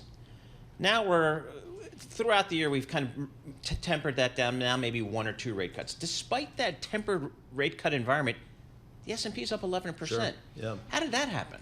If you go back through time, there's periods of very high sort of equity valuation sensitivity to interest rates, and there's periods where it's very low. And we went through extremely high sensitivity in 2022. Yep. And 2021, and the other way, right? Rates went crazy low, PEs expanded, and then we reversed that. And those were periods of very, very high interest rate / PE sensitivity. And you had a very elevated correlation in the years before COVID, too. It was extreme during COVID, but there. And now I think the whole story, what we started learning a year ago, and we continue to learn, is that we're going into a low correlation period where it's really about, okay, of all the ups and downs of where the S&P PE should be, we're kind of settling in on that, right? And it's sort of like kind of framed out. It's really, if you're an equity bull, you need to be bullish on the earnings story, right? Yep. It's not about PE expansion. It's really not about PE contraction. That doesn't mean there's not certain P's that are overdone or underdone, of course. But broadly speaking, we're now in a period where it's an earnings-driven rally. If you go back to the 2011 to 2019 rally, it was 50% of that was PE expansion against the most aggressive central banking we've ever seen, right? And now we're doing something different. This has been great. What a break from Nvidia. Yes. Michael Purvis, thank you so much for talking. We got through that entire conversation, and we didn't talk about Nvidia. Right. Again, Carol and Tim are going to break that down for you this afternoon when it crosses the tape. We'll have to see on it. Michael Purvis, thank you. Red and green on the screen, NASDAQ up fractionally. With our news in New York City and bar, Thank you very much, Tom, Paul, Lisa. Ireland, Norway, and Spain announced they would recognize a Palestinian state. Israel condemned the move and recalled its ambassadors from Norway and Ireland. Growing support for Palestinian statehood continues. The U.S. backs a negotiated two-state solution. Ambassador to Qatar, Timmy Davis. The two-state solution is the only answer. It is not a frivolous thing. It will take all of us to do it, but we have to do it. Ambassador Davis spoke today at a security conference in Doha. A deadly tornado outbreak in Iowa Tuesday is blamed for several deaths. Iowa State Patrol says the twister hit the city of Greenfield hard. State Patrol Public Information Officer Sergeant Alex Dinkla says at least a dozen people were transported to area hospitals. The team at the Adair County Memorial Hospital worked swiftly to assist the injured while also assuring safety of their facility as it also sustained tornado damage. Due to the hospital damage, patients were needing to be transported for their injuries to nearby area hospitals. Police say they expect to release more information about the number of dead later today. The rapid emergence of artificial intelligence has swing state voters worried about the impact of AI's growing presence. Bloomberg's Amy Morris reports from Washington. The Bloomberg News Morning Consult poll finds more than half of respondents in 7 battleground states predicted a negative impact from AI on privacy, just about half seeing a future negative impact on jobs. At the same time, artificial intelligence was also seen as having positive impacts on health by 45% and on education by 41%. The poll also found majority support for efforts to ban TikTok if its Beijing-based parent company fails to divest. In Washington, Amy Morris, Bloomberg Radio. Daily marijuana use is now more common than similar levels of drinking in the U.S. That's according to an analysis of national surveyed data over 4 decades. The study's author says alcohol is still more widely used, but 2022 was the first time an intensive level of marijuana use overtook high-frequency drinking. Jonathan Calkins is a researcher at Carnegie Mellon University. Global news 24 hours a day and whenever you want it with Bloomberg News Now. I'm Michael Barr, and this is Bloomberg. Tom, Paul, Lisa. Michael Barr, thanks so much. The Red Sox beat the Pirates 8-1 on April 19th. Yeah. Remember the gloom on April, China? Oh, boy. Yeah. It's ending. It's over. I don't have an angle here, folks. Buy, hold, sell. Apple's up 17% off of April 19th. Yeah, I don't know. How do you... I don't... You know, we try to get conversation with competent people. I don't know what you do besides that. Because if you follow the gloom flow, it's dangerous. Well, it is, but I tell you, Apple has got a fundamental issue with China. I think it's going to be a headwind for this company and the stock for a while. Not that the stock can't perform, but... You know, if you're buying the stock today, you have to be comfortable that they are going to be able to sell a lot of stuff into China. Simple as that. And at this point, it's unclear whether whether that market, 20% of revenue, can be a growth market. If Nvidia today, over the wall, over the turnpike, over the cask and flagon, lands almost on the bridge to Kenmore Square, what does the market do? I don't, boy. I mean, it's you could say the performance we had in the stock market in 2023 was due in part, in measurable part, to the whole AI, kind of aura there, because it's just spreading beyond tech to all different types of industries and companies. And I don't know what happens if that turns around and goes the other way. Chris, thanks for the comment. Doomer's going to doom, that's all. Yep. We're trying to avoid that. Bloomberg surveillance.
Markets, headlines, and breaking news 24 hours a day on Bloomberg Radio, Bloomberg Television, and the Bloomberg Business app. This is a Bloomberg Business Flash. From the Bloomberg Interactive Broker Studio, I'm Lisa Mateo. Right now we have the S&P 500, little change, same for the Dow and the NASDAQ. With the NASDAQ at 16,838, the Dow 39,860, the S&P 500 5,320. The bond market 2-year yield at 4.86%, up 3 basis points. The 10-year yield 4.42%, up 1 basis point. What's moving the markets? Target down 9%. Comparable sales decline for the 4th quarter in a row. And then you have shares of Petco. They're up 31%. He reported better than expected 1st quarter results and gave that forecast that beat expectations. And then shares of BuzzFeed, they are soaring up 67%. Yeah, the former U.S. presidential candidate Vivek Ramaswamy, he reported a stake in the company. That's the reason for that. And we told you earlier how BHP was on this deadline to make another offer for Anglo American or walk away from it. Well, it looks like they made the offer, but Anglo American rejected it, extending the deadline. But BHP is saying that increased offer was its final. That is your Bloomberg Business Flash. Tom and Paul. Thanks so much. Greatly appreciate that. Lisa Mateo. Again, she's out live chat on YouTube. Lisa's winding up. She's doing a course this afternoon. Really? Yeah, she's like, down in the basement. Okay. Floor above Home Depot. And she's in some 2-hour course. How to do YouTube live chat. Sure. I went to the meeting Strong social media. and they asked me to leave. They said, they said it's hopeless. We're on YouTube. Subscribe to Bloomberg Podcasts. Search Bloomberg Podcasts. And again, there's a great live chat. Lisa Mateo joins today, which is a good and beautiful thing. In 1967-68, the head coach of the Boston Celtics was one B. Russell. Red Auerbach smoked a cigar in the garden. That's how things have changed. Let me go to the 67-68 season, which Greg Villiers remembers. NBA champions defeated Lakers 4-2. He remembers the Boston Celtics of another time. Greg Villiers joins with AGF. Greg, with the Celtics being the best out there, but there's really no parallel to the 67-68 Boston Celtics. No, first of all, good to hear your voice, Tom. And the Celtics did not deserve to win last night. I'll take it since I'm a big fan, but they didn't deserve to win. No, the 60s were awesome. The Celtics were one of the most dominant teams in the history of American sports. Do the Democrats deserve to win in Chicago this summer, a la 1968? There's a lot of stress out there about these conventions, aren't there, Greg? Absolutely. I think that there will be protests. The Democrats have to be concerned that Joe Biden, after a little spurt around the State of the Union address, has gone back to not being real impressive. I tell everyone, Tom, that if the election were held tonight, Donald Trump would win. The election is still about 6 months away, so a lot is going to change. But as of right now, Trump is the favorite. So, again, as you talk to your clients, Greg, how do you think this is going to play out over the next, again, as you mentioned, we still got a long way to go to November. How do you think this is going to play out? Well, let me say this, Paul. There are two things that the markets don't like and will get regardless of who wins. Number one, staggering deficits. Neither Trump nor Biden are particularly concerned about red ink. They'll let the deficits run. So we'll continue at about $2 trillion a year. Cannot be sustained, but both of them will try to do it. The other thing that you'll get, regardless of who wins, is trade protectionism with China. I thought this was a Trump issue. Yeah. And lo and behold, in April, Joe Biden goes to Pennsylvania and talks about enormous new tariffs on the Chinese. So these are two issues the markets don't like, and they're going to get them regardless of who wins. So how do you suggest investors kind of position themselves for what is still a race that I don't think anybody's really willing to call at this point? Yeah, I think that's right. I think that since both of them are notorious for gaffes, they're good for a gaffe a day.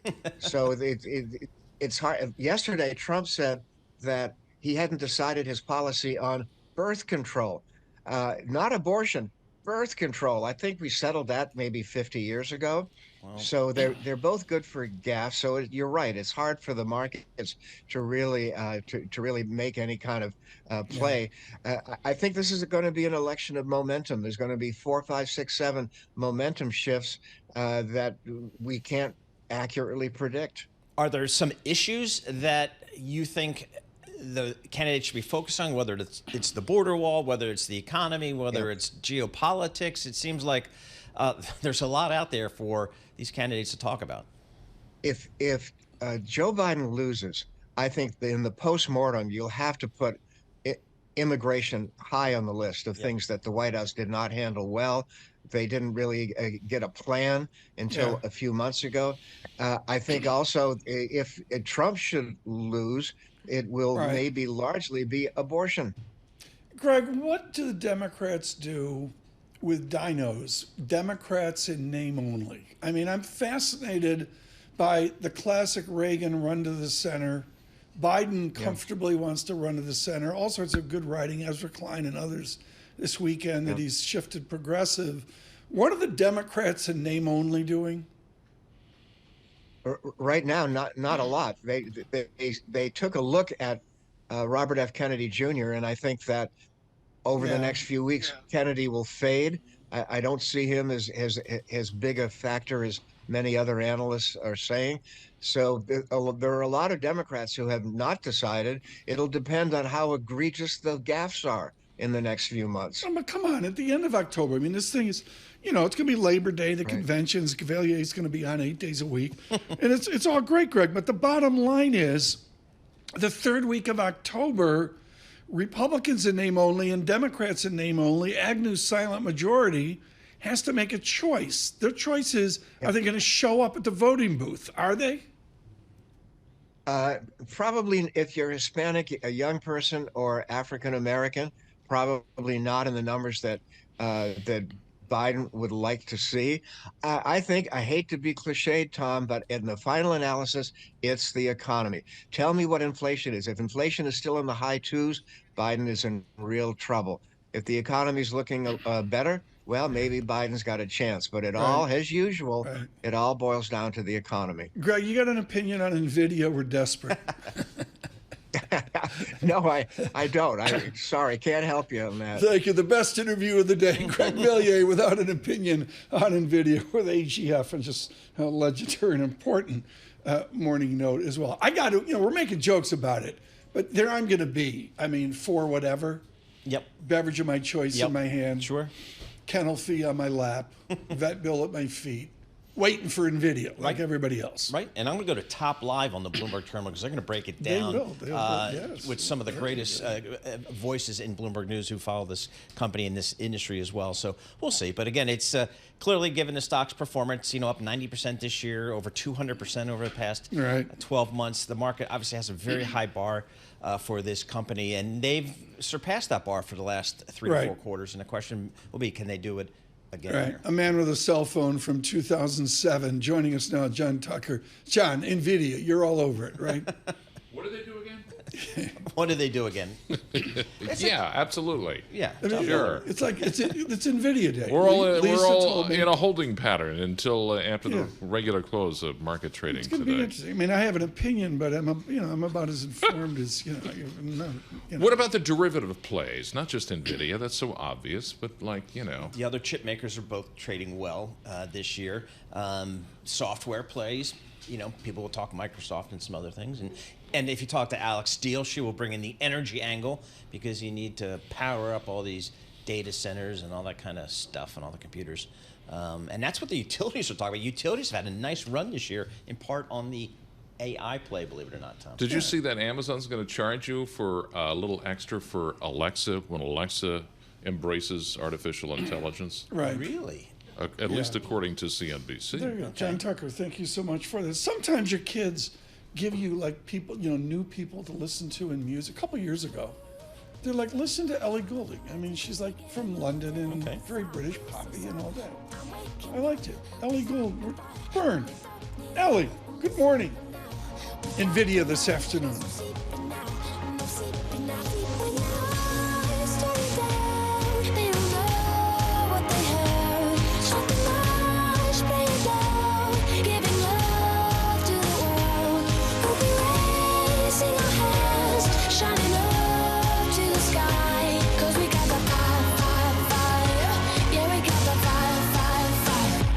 gonna let it burn.